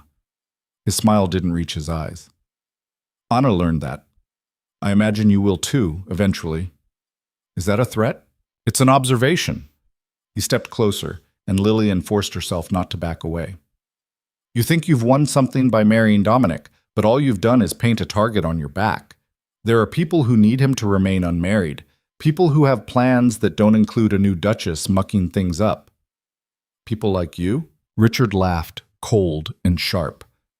I'm just a concerned cousin. But if something were to happen to you, another tragic accident, perhaps, well, Dominic might finally understand that some positions aren't meant to be filled, that some ghosts should stay ghosts. He walked away before she could respond, leaving Lillian standing in the hallway with her pulse racing. She found Dominic in the library, reviewing estate accounts like his world hadn't just been threatened. He looked up when she entered, took one look at her face, and set down his pen. What happened? She told him about Richard, about the thinly veiled threat wrapped in concern. By the end, Dominic's expression had gone cold and dangerous. He's leaving, he said flatly.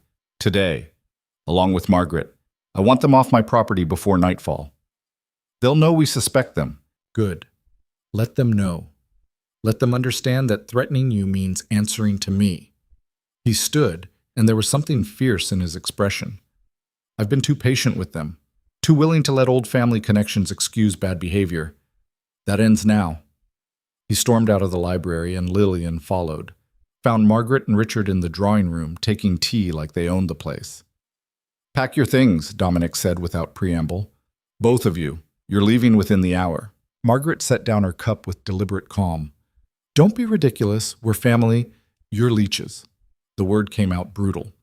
You've spent years living off the Ashford name while contributing nothing. Worse, one of you threatened my wife. So you're leaving. Now. You can't prove anything, Richard said, but there was nervousness in his voice. I don't need to prove it. This is my house, my estate, my family.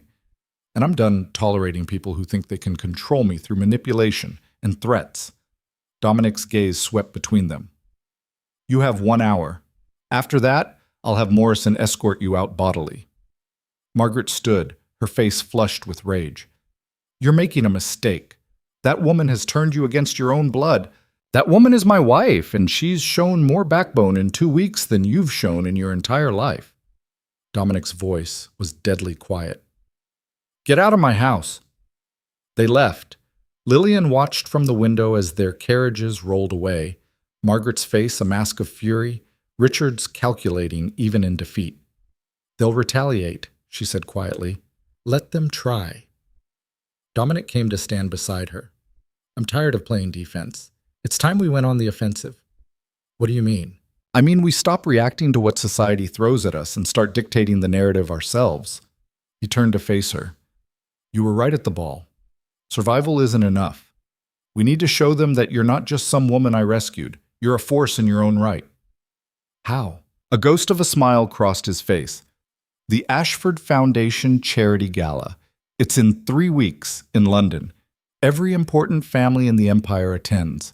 Anna used to run it. It was her passion project, supporting women's education and medical care. Since she died, Margaret's been in charge, using it as her personal social showcase. Lillian saw where this was going. You want me to take it over.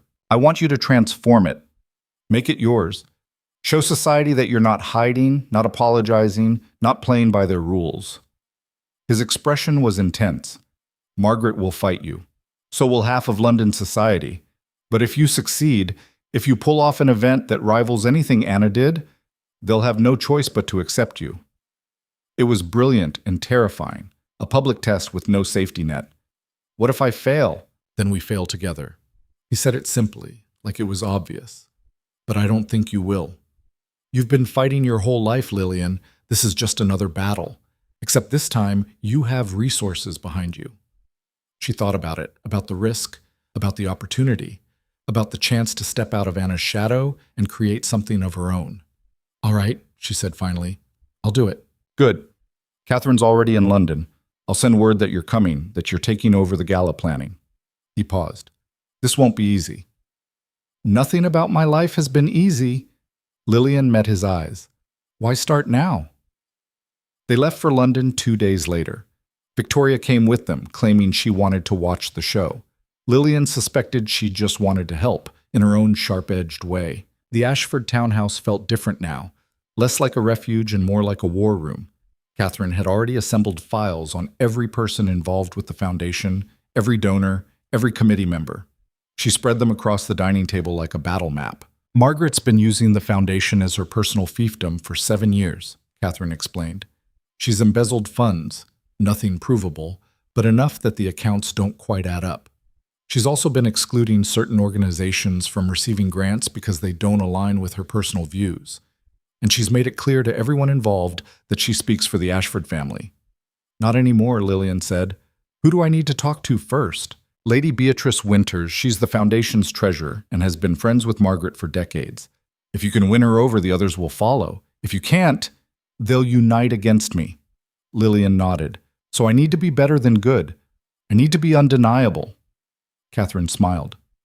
Exactly. Lady Beatrice agreed to meet 3 days later, at a tea house in Mayfair.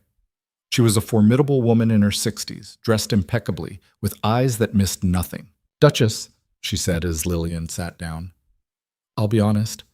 Margaret warned me you'd try to insert yourself into the foundation. She says you're ambitious and unsuitable. She's right about the ambitious part. Lillian poured tea with steady hands. As for unsuitable, I think that depends on what you believe the foundation should be. And what do you think it should be? More than a social club for wealthy women to feel charitable. Lillian met her gaze directly. Anna Ashford created this foundation to actually help people, to give women opportunities they wouldn't otherwise have. But over the last 7 years, it's become more about the galas than the grants, more about who's invited to the committees than who receives the aid. Beatrice's expression didn't change. That's a bold accusation. It's an observation. Here. Lillian pulled out a folder Catherine had prepared. These are the numbers. 7 years ago, the foundation was funding 12 educational programs and 3 medical clinics. Now it funds 5 programs and 1 clinic. Meanwhile, the budget for the annual gala has tripled. She watched Beatrice's face as the older woman reviewed the documents, saw the flicker of surprise, then concern, then something that might have been anger. I didn't realize, Beatrice said quietly. Margaret always said we needed to maintain a certain image, that appearances mattered for fundraising. Appearances do matter, but so do results. Lillian leaned forward. I want to bring this foundation back to what Anna intended, real help for real people. And I want to use the gala to showcase that, not as a self-congratulatory party, but as a genuine celebration of the work we're doing. That would require significant changes. I know. It would also require your help. You know these people, these systems. I don't. But I'm willing to learn. I'm willing to fight. And I have the resources of the Ashford name behind me now. She paused. The question is, are you willing to help me do this right? Beatrice studied her for a long moment. Then, slowly, she smiled. Margaret's going to lose her mind. I'm counting on it. They worked together for 2 weeks, Beatrice introducing Lillian to the foundation's network, while Catherine handled the logistics. Word spread quickly that the new Duchess was taking over, and the reactions were mixed. Some were curious, some were hostile. Many were waiting to see which way the wind would blow. Margaret, predictably, was furious. She sent letters to every committee member claiming Lillian was destroying Anna's legacy, called in favors from old friends, tried to organize a boycott of the gala. But Beatrice countered every move, her quiet authority carrying weight that Margaret's histrionics couldn't match. Slowly, people started listening, started realizing that Lillian wasn't trying to erase Anna. She was trying to honor her. The real test came when they announced the new grant recipients. Lillian had worked with Catherine to identify organizations that were doing genuine work but had been overlooked by Margaret's regime. A medical clinic in the East End serving women who couldn't afford care, an educational program for working-class girls, a shelter for women fleeing dangerous situations. The announcement made waves, the scandal sheets picked it up, and for once, the coverage wasn't entirely vicious. New Duchess brings fresh vision to Ashford Foundation. Lady Thornfield shifts focus from galas to grants. It wasn't all positive. There were plenty of articles questioning her motives, her methods, her right to make these changes. But for the first time since Edmund had thrown her out, Lillian was being discussed as something other than a victim or a villain. She was being seen as someone with agency, with power, with vision. Edmund noticed. He sent a letter, snarling and bitter, accusing her of using her new position to make him look bad. She threw it in the fire without responding. Celeste visited, surprisingly, showed up at the townhouse looking nervous and young and very pregnant. "I wanted to apologize," she said quietly when Lillian received her in the drawing room, "for what happened, for my part in it." Lillian studied the girl, because that's what she was, really, just a girl who'd gotten tangled up in Edmund's ambitions. "You're not responsible for Edmund's choices. I knew he was married. I knew what we were doing was wrong, but he made it sound like you didn't care about him anymore, like the marriage was already dead." Celeste's hands twisted in her lap. "I was stupid, and now I'm trapped." "Are you happy?" "No." The word came out small. "He's not the man I thought he was. He's cruel when he drinks, and the money problems. He told me we'd be fine, but we're not. We're drowning in debt, and he keeps gambling, thinking he'll fix it." Lillian felt a pang of sympathy she didn't want to feel. "Why are you telling me this?" "Because you got out. You found a way to survive without him. And I wanted to know." Celeste looked up, her eyes desperate. "How did you do it? How did you stop being afraid?" The question hit Lillian harder than expected. "I didn't stop being afraid. I just decided that being afraid was less important than being free." She paused. "If you want help getting out, I can't. The baby is exactly why you should. Do you want your child growing up watching Edmund destroy you the way he destroyed me?" Celeste left without answering, but Lillian could see the seeds of doubt taking root. Maybe the girl would find her own way out. Maybe she wouldn't. Either way, it wasn't Lillian's responsibility anymore. 3 days before the gala, disaster struck. The venue canceled. The owner claimed a plumbing emergency, but Catherine's investigation revealed the truth. Margaret had paid him to pull out, hoping to sabotage the entire event. "We're finished," one of the committee members said when they gathered for an emergency meeting. "There's no way we can find a new venue in 3 days." "Yes, there is," Lillian said. Everyone turned to look at her. "We'll hold it at Thornfield Manor." The suggestion was met with stunned silence. "The manor?" Beatrice said carefully.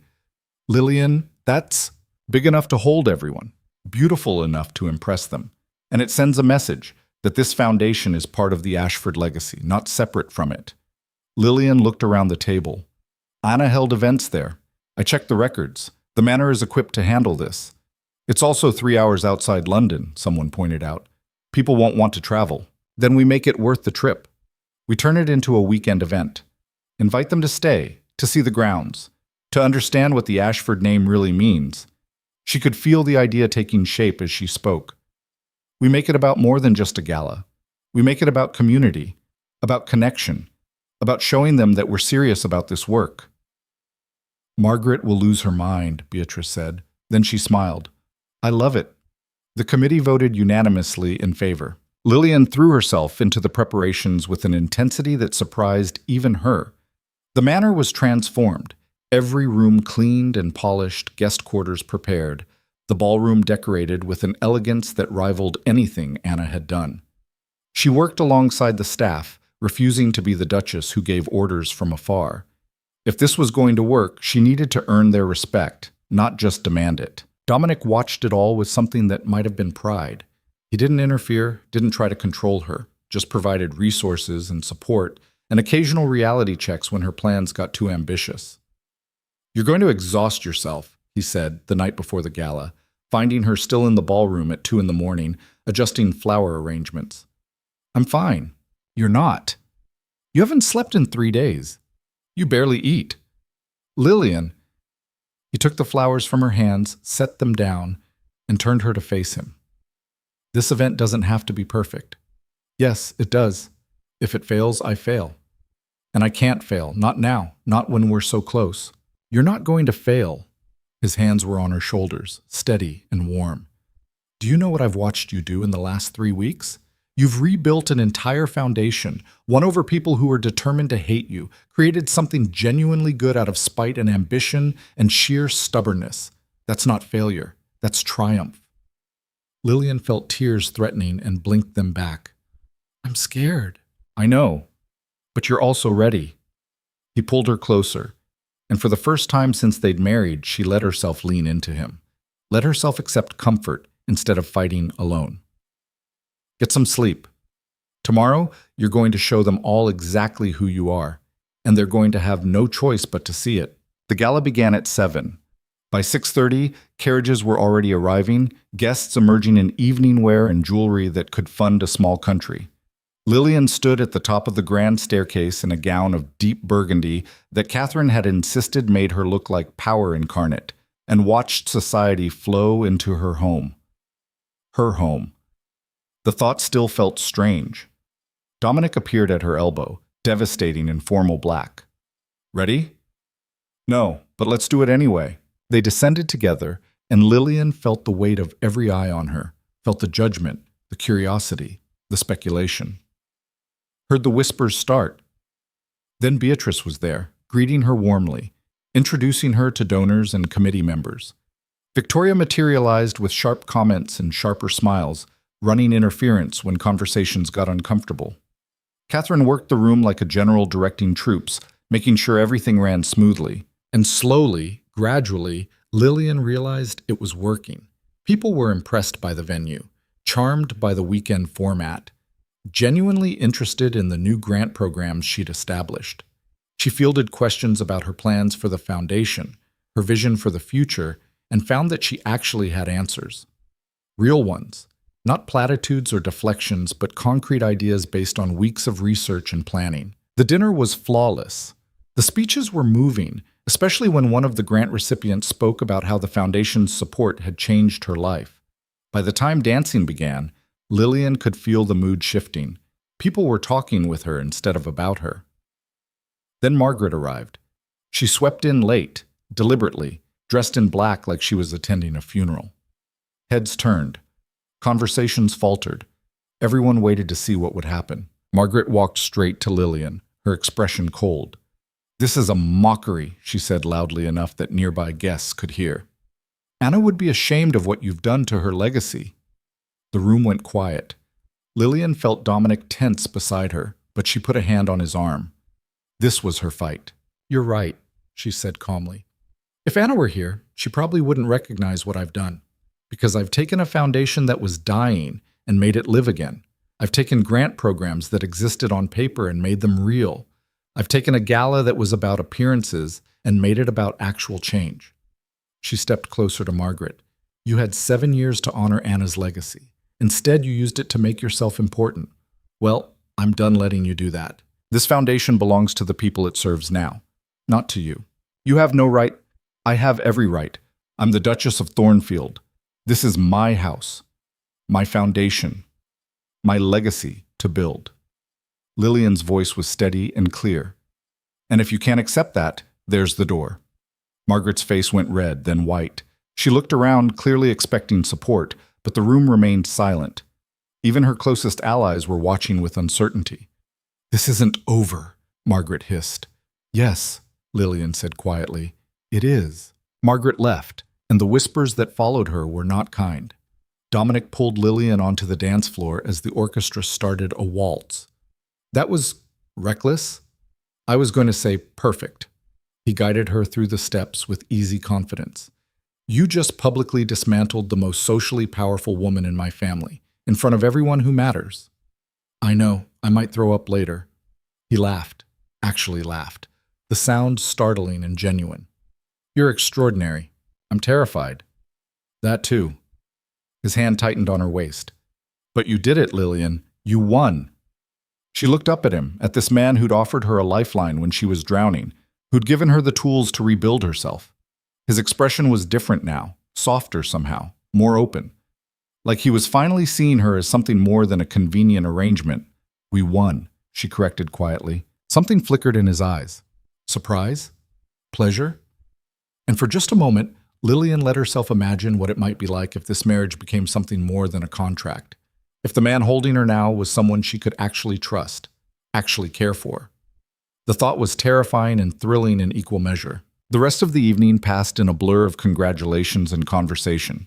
People who'd cut her months ago were suddenly interested in her plans. Donors who'd threatened to pull funding were making larger pledges. By midnight, when the last guests finally departed, Lillian was exhausted and exhilarated in equal measure. She found Dominic on the terrace, looking out over the grounds, with a glass of whiskey in his hand. "Thank you," she said, joining him, "for trusting me with this." "I didn't trust you with it. You took it." He glanced at her. "There's a difference." "Is there?" "Yes. Trust implies permission. What you did was claim what should have been yours from the start." He paused. "I'm realizing I may have underestimated you. You offered me this marriage. You must have seen something. I saw survival instinct, determination, anger." His voice was quiet. "What I didn't see was vision, the ability to take broken things and rebuild them into something better. You didn't just survive tonight, Lillian. You transformed everything around you." The words settled over her like warmth. Not love. They weren't there yet, might never be there, but recognition, respect, partnership becoming something real. "I couldn't have done it without you," she said. "Yes, you could have, but I'm glad you didn't have to." He set down his glass and turned to face her fully. "I want to try something." "What?" "Being honest with you. Actually honest, not just strategically forthcoming." He took a breath. "When Anna died, I promised myself I'd never care about anyone that deeply again. That I'd stay controlled, stay safe, stay alone. And then you walked into my life, angry and desperate and refusing to be defeated, and I thought this would be simple. A transaction. Nothing more. And now? Now I don't know what this is." His eyes met hers. "But I know I want to find out.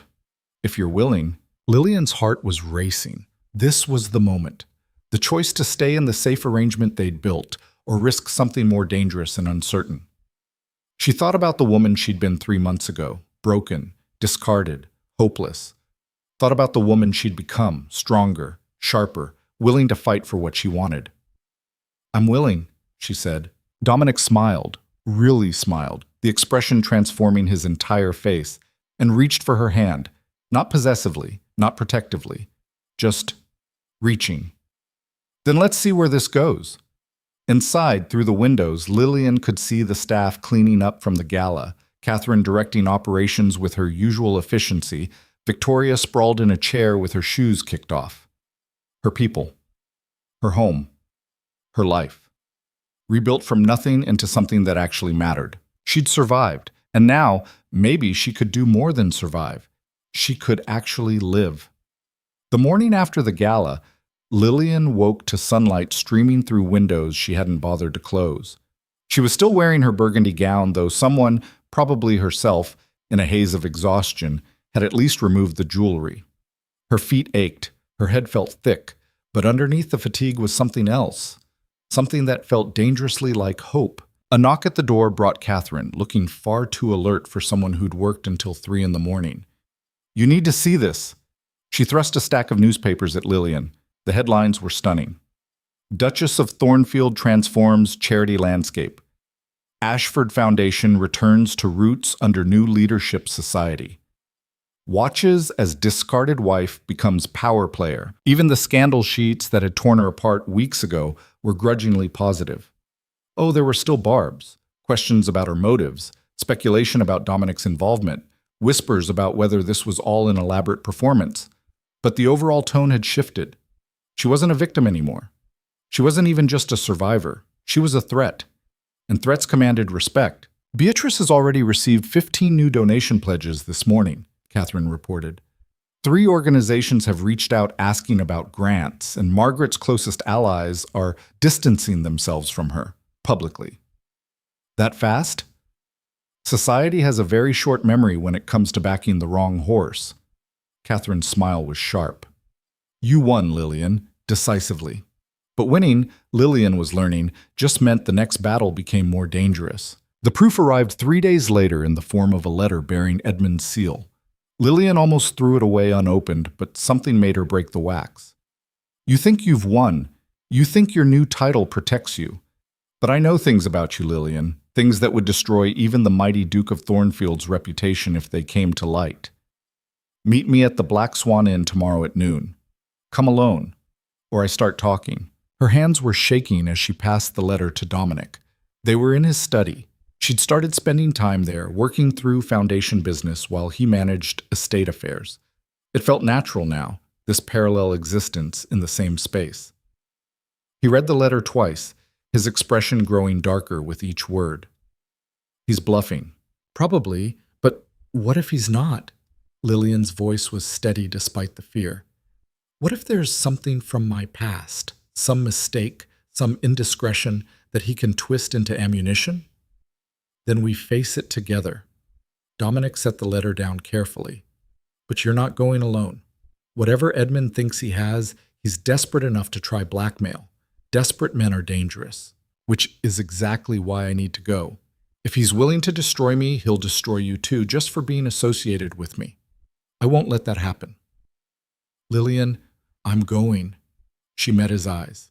You trusted me to handle the foundation. Trust me to handle this. The silence stretched between them, thick with tension. Finally, Dominic nodded slowly. Fine, but I'm having Morrison follow you at a distance. If anything goes wrong, I know you'll burn the world down. She tried to smile. It's oddly comforting.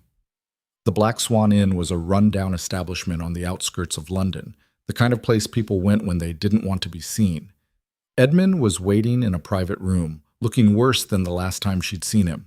Thinner, older, desperate. You came, he said, sounding almost surprised. You threatened me. What choice did I have? Lillian sat down across from him, keeping the table between them. So what is it you think you know that's worth blackmail? Edmund pulled out a folder, slid it across the table. Inside were papers, old letters, financial records, documents Lillian didn't recognize at first. Then she saw the dates. Saw her father's signature. Felt her stomach drop. Your father was bankrupt long before he died, Edmund said. He'd been embezzling from his university position for years. Small amounts at first, then larger. By the end, he owed over £50,000 to various creditors.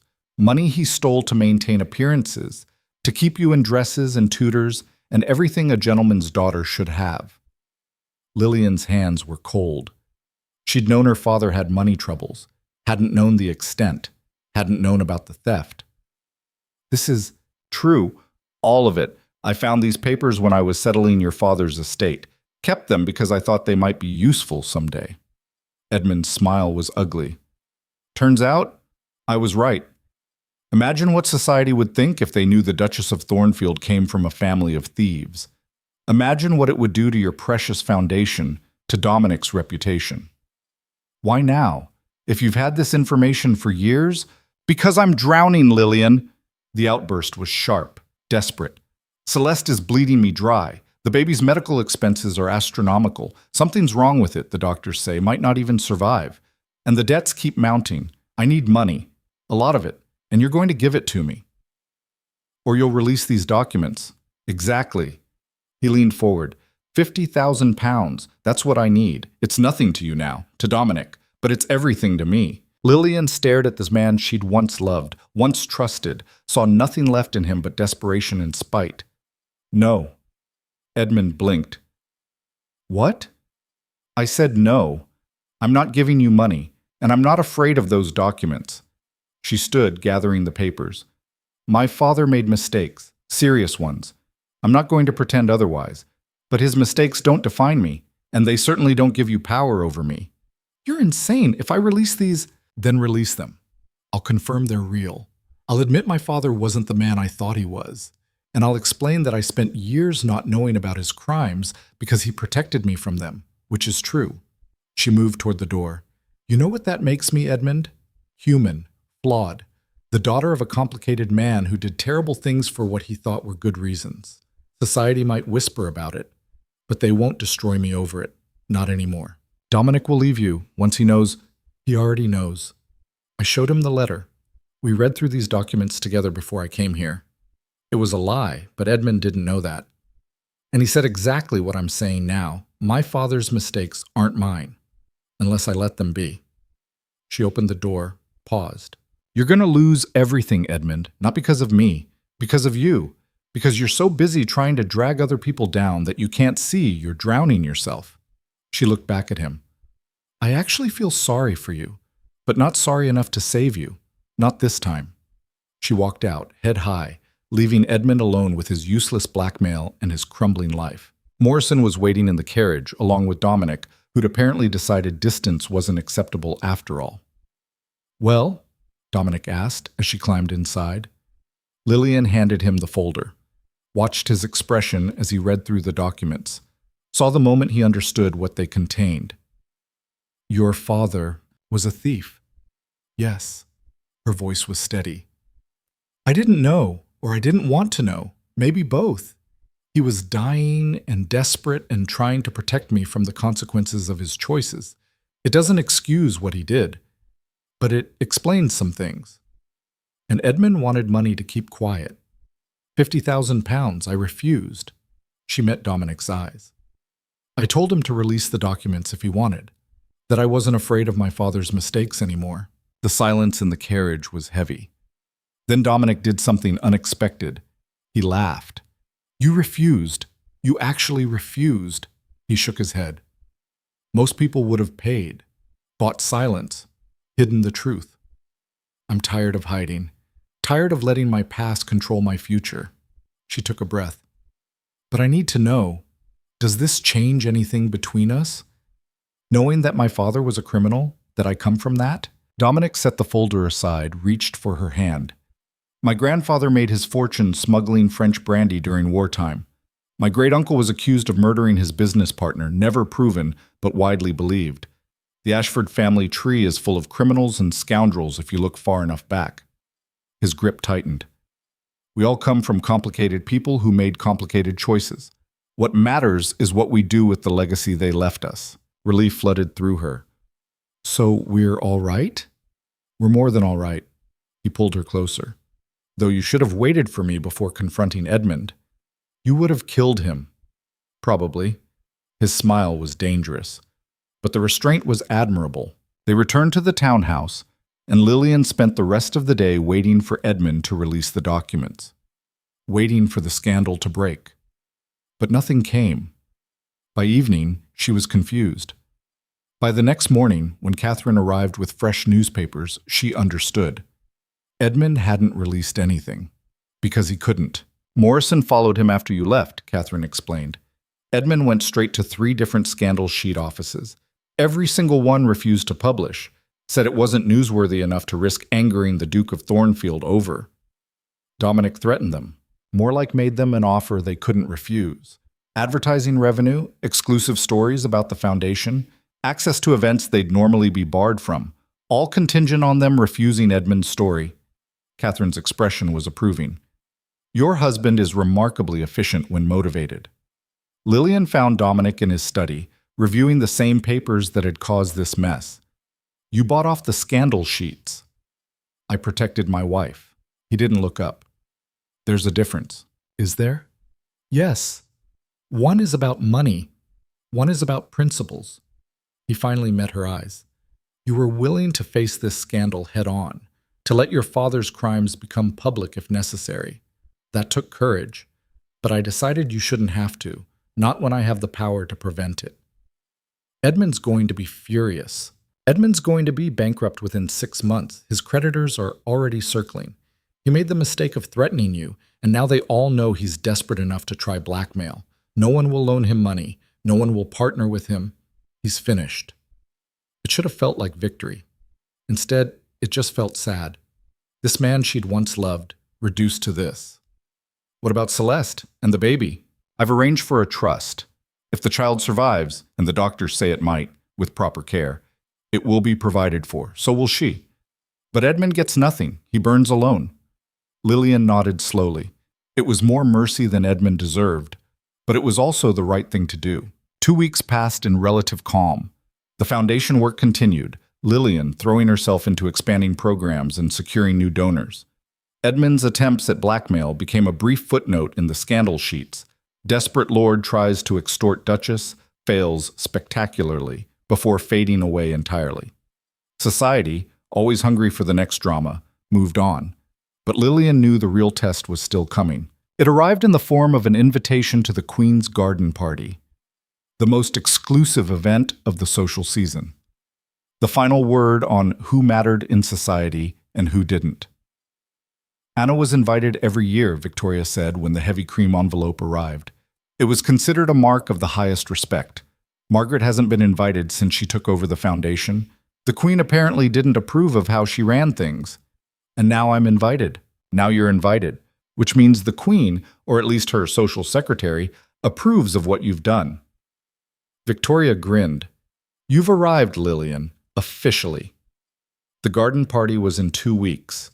Lillian spent the time preparing, working with Catherine to ensure she knew every protocol, every expectation. This wasn't just about appearance. It was about proving she belonged in spaces where even duchesses could be excluded if they didn't measure up. The day arrived bright and warm.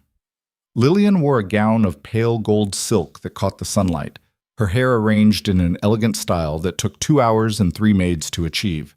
Dominic wore his formal day wear with easy confidence, and together they looked exactly like what they were, power in human form. The garden party was held at the royal palace. In grounds so carefully manicured they looked painted. Hundreds of guests mingled on the lawns, all of them dressed in their finest, all of them watching each other with predatory intensity. Lillian and Dominic arrived fashionably late, making an entrance that turned heads. She could see the whispers starting, could feel the weight of assessment from every direction. Then the Queen appeared, moving through the crowd with practiced grace. She was older than Lillian had expected, with sharp eyes that missed nothing. Duke Ashford, the Queen said warmly, how delightful to see you. It's been too long. Your Majesty? Dominic bowed. May I present my wife, Lillian, Duchess of Thornfield? Lillian curtsied deeply, her heart pounding. This was it. The moment that would define whether she was truly accepted or merely tolerated. The Queen studied her for a long moment. Then she smiled. Rise, my dear. I've heard remarkable things about your work with the Ashford Foundation. Restoring it to its original purpose was long overdue. Lady Margaret had rather lost sight of what charity actually means.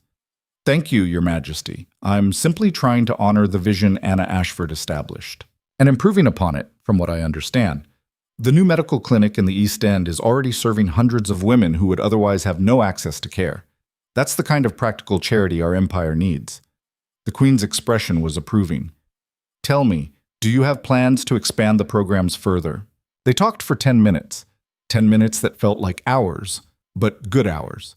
The Queen asked intelligent questions, offered suggestions, and by the end had essentially given her public blessing to everything Lillian was doing. When the Queen moved on to other guests, Lillian found herself surrounded immediately.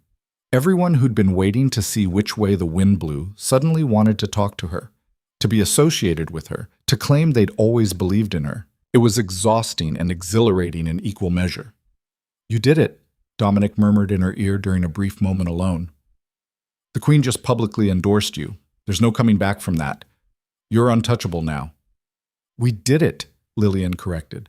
I couldn't have gotten here without you. You could have, but I'm glad you didn't have to. His hand found hers, warm and solid. Come on, let's get out of here before someone else wants to congratulate you. They slipped away from the party early, driving back to the townhouse in comfortable silence. It wasn't until they were inside, away from prying eyes, that Dominic pulled her close. I need to tell you something, he said quietly. Lillian's heart skipped. What? When I first offered you this marriage, I thought I was being practical, solving a problem, creating a mutually beneficial arrangement. His hands came up to frame her face.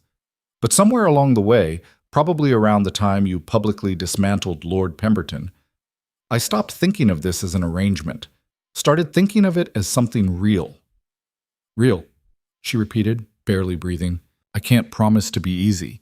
I'm still the man who learned to survive by staying controlled, still the man who lost someone and decided never to risk that kind of pain again.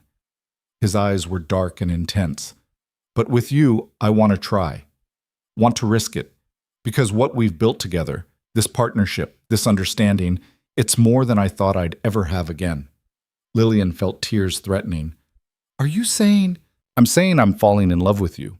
Messy, imperfect, terrifying love. The kind that doesn't come with guarantees or safety nets. The kind that requires trust and honesty and believing that maybe, just maybe, we can build something that lasts. She kissed him. Didn't think about it, just reached up and kissed him, pouring everything she felt into the contact. Relief and joy and fear and hope all mixed together. When they broke apart, she was laughing and crying at the same time. I love you too, she said. Even though you're impossible and controlling and you threatened scandal sheet editors on my behalf. Especially because I threatened scandal sheet editors on your behalf. Especially because of that, she agreed. They stood there in the entrance hall of the townhouse, holding each other, and Lillian felt something inside her finally settle. This was home, not the building, not the title. This man who'd offered her protection and ended up giving her so much more. The next morning brought one final surprise, a letter from Celeste, brief and shaking. Edmund is gone. Took what little money we had left and disappeared. I don't know where he is. Don't care. The baby came early. A girl. She's small but strong. The doctors say she'll survive. I named her Grace. For second chances. Thank you for the trust fund. I know that was you, not Edmund. I won't forget it. Lillian showed the letter to Dominic over breakfast. He ran, she said quietly. Just packed up and left them both. Cowards usually do. Dominic set down his coffee. What do you want to do? About Edmund? Nothing. He's not my problem anymore. She paused. But Celeste and the baby, they shouldn't suffer for his choices. The trust fund you set up, can we increase it? Make sure they're actually comfortable, not just surviving? Already done. As soon as I heard the baby survived, I doubled the amount. He smiled slightly. I knew you'd want to help her. She's not a bad person, just young and stupid, like I was once. You were never stupid, optimistic maybe, trusting, but not stupid. He reached across the table, took her hand. You want to help her because that's who you are, someone who lifts people up instead of tearing them down. It's one of the things I love about you. Love. The word still felt new, fragile, but it was getting stronger every time they said it. 3 months later, the Ashford Foundation held its quarterly grant announcement. The event was packed, standing room only, with reporters from every major paper in attendance. Lillian stood at the podium in a gown of deep blue, looking out at the crowd, and felt no fear. Only purpose. 6 months ago, I took over leadership of this foundation with a simple goal: return it to the vision Anna Ashford established when she created it. A vision of practical charity that actually changes lives. She paused, making eye contact with people in the crowd. Today, I'm proud to announce that we've not only met that goal, we've exceeded it. She outlined the numbers. 12 new programs funded, 5 medical clinics opened, 200 women given educational opportunities they wouldn't have had otherwise. Thousands of lives touched, changed, improved. This isn't my achievement, she continued. It's ours. Every person in this room who donated, who volunteered, who believed that charity means more than writing checks and attending parties. You made this possible. The applause was thunderous. Real. Not the polite clapping of society obligations, but genuine appreciation. After the event, Beatrice pulled her aside. I've been doing this work for 30 years, the older woman said, and I've never seen anyone accomplish so much so quickly. You've transformed this foundation. More than that, you've changed how people think about charity in this city. I had help. You had vision and courage and the willingness to fight for what mattered. Beatrice smiled. Anna would be proud. More importantly, you should be proud. Lillian was. For the first time in her life, she was proud of what she'd built, who she'd become. That night, back at Thornfield Manor, they'd started spending more time there, away from London's intensity. Lillian found Dominic in the portrait gallery. He was standing in front of Anna's painting, but his expression wasn't sad anymore, just contemplative. "I used to come here every night after she died," he said as Lillian joined him. "Stand here and try to remember what it felt like to be the man she loved, the man who could be soft and hopeful and stupid with emotion. And now I come here to remember that love doesn't have to look the same way twice, that what Anna and I had was real and beautiful, but it's gone. And that's all right, because what you and I have is also real, also beautiful, just different." He turned to face her. "I'm having your portrait commissioned. For this room. Not to replace Anna, to stand beside her. 2 duchesses, 2 different women, both part of the Ashford legacy." Lillian looked at Anna's kind face, at the woman she'd never be, never wanted to be. "I'd like that," she said quietly. 6 months after that, Lillian stood in the same gallery, looking at her own portrait. The artist had captured something in her expression, strength, maybe, or determination. She wore the burgundy gown from the gala, and her hand rested on a stack of foundation documents. Not a gentle duchess, not a perfect one, just a real one. "What do you think?" Dominic asked, coming to stand beside her. "I think it looks like someone who's been through hell and came out the other side. It looks like someone who refused to be destroyed, who turned betrayal into power, who built something meaningful from nothing." He pulled her close. "It looks like you." Lillian leaned into him, studying the 2 portraits side by side. Anna in her garden, hand on her pregnant belly. Lillian in her gown, hand on her work.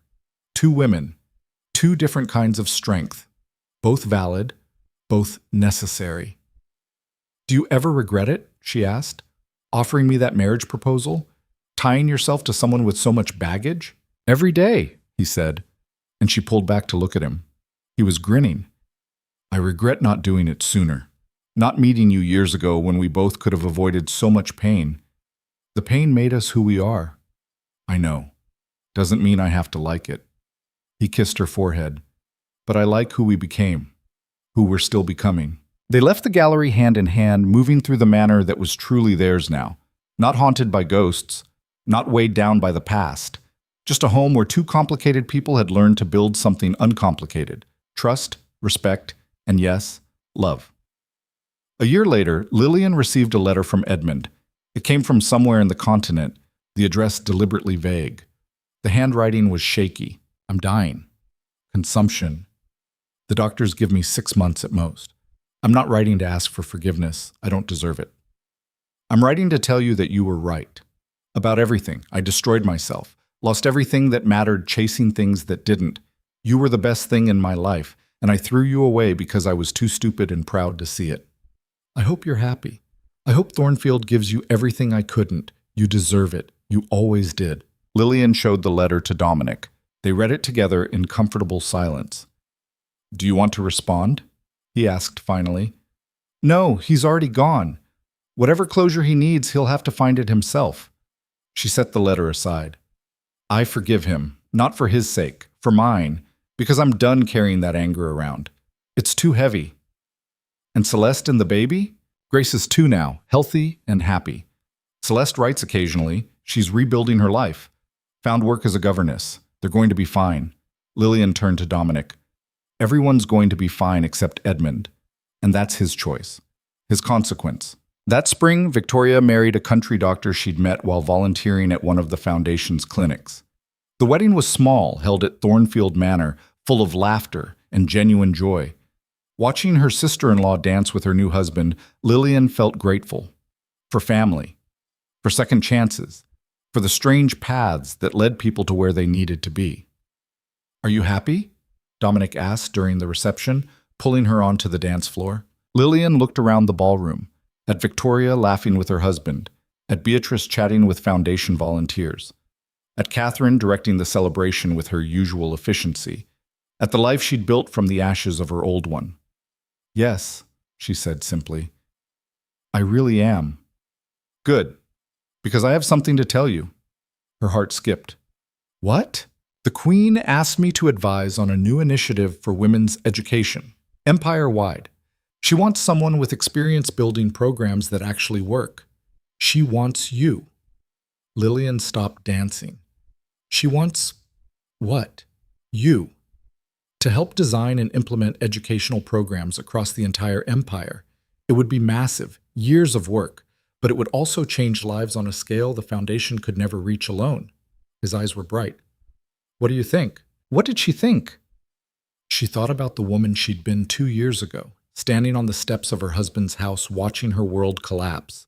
Thought about the journey from there to here, from discarded wife to duchess, from victim to power player, from barely surviving to actually thriving. I think, she said slowly, that I'd better get started. Dominic laughed and spun her around, and Lillian let herself enjoy the moment. Let herself feel the joy and the fear and the overwhelming sense of possibility. She'd been betrayed, cast out, humiliated, but she hadn't broken. Instead, she'd rebuilt herself into something stronger, something undeniable. She'd taken power when it wasn't offered, fought battles when it would have been easier to surrender, built a legacy that would outlast any scandal or whisper. She wasn't Anna Ashford, perfect and beloved. She wasn't even the woman she'd been when Edmund threw her away. She was Lillian Ashford, Duchess of Thornfield, imperfect, difficult, fierce, real, and she was exactly who she needed to be. The dance ended, the celebration continued, life moved forward, as it always did, carrying her toward whatever came next. But for now, in this moment, Lillian was content. She'd survived the fall, built something from the wreckage, found love in the last place she expected. She'd risen. Not just recovered, risen, stronger than ever, exactly as she'd promised herself she would. And in a society that had once tried to destroy her, Lillian didn't just recover, she conquered.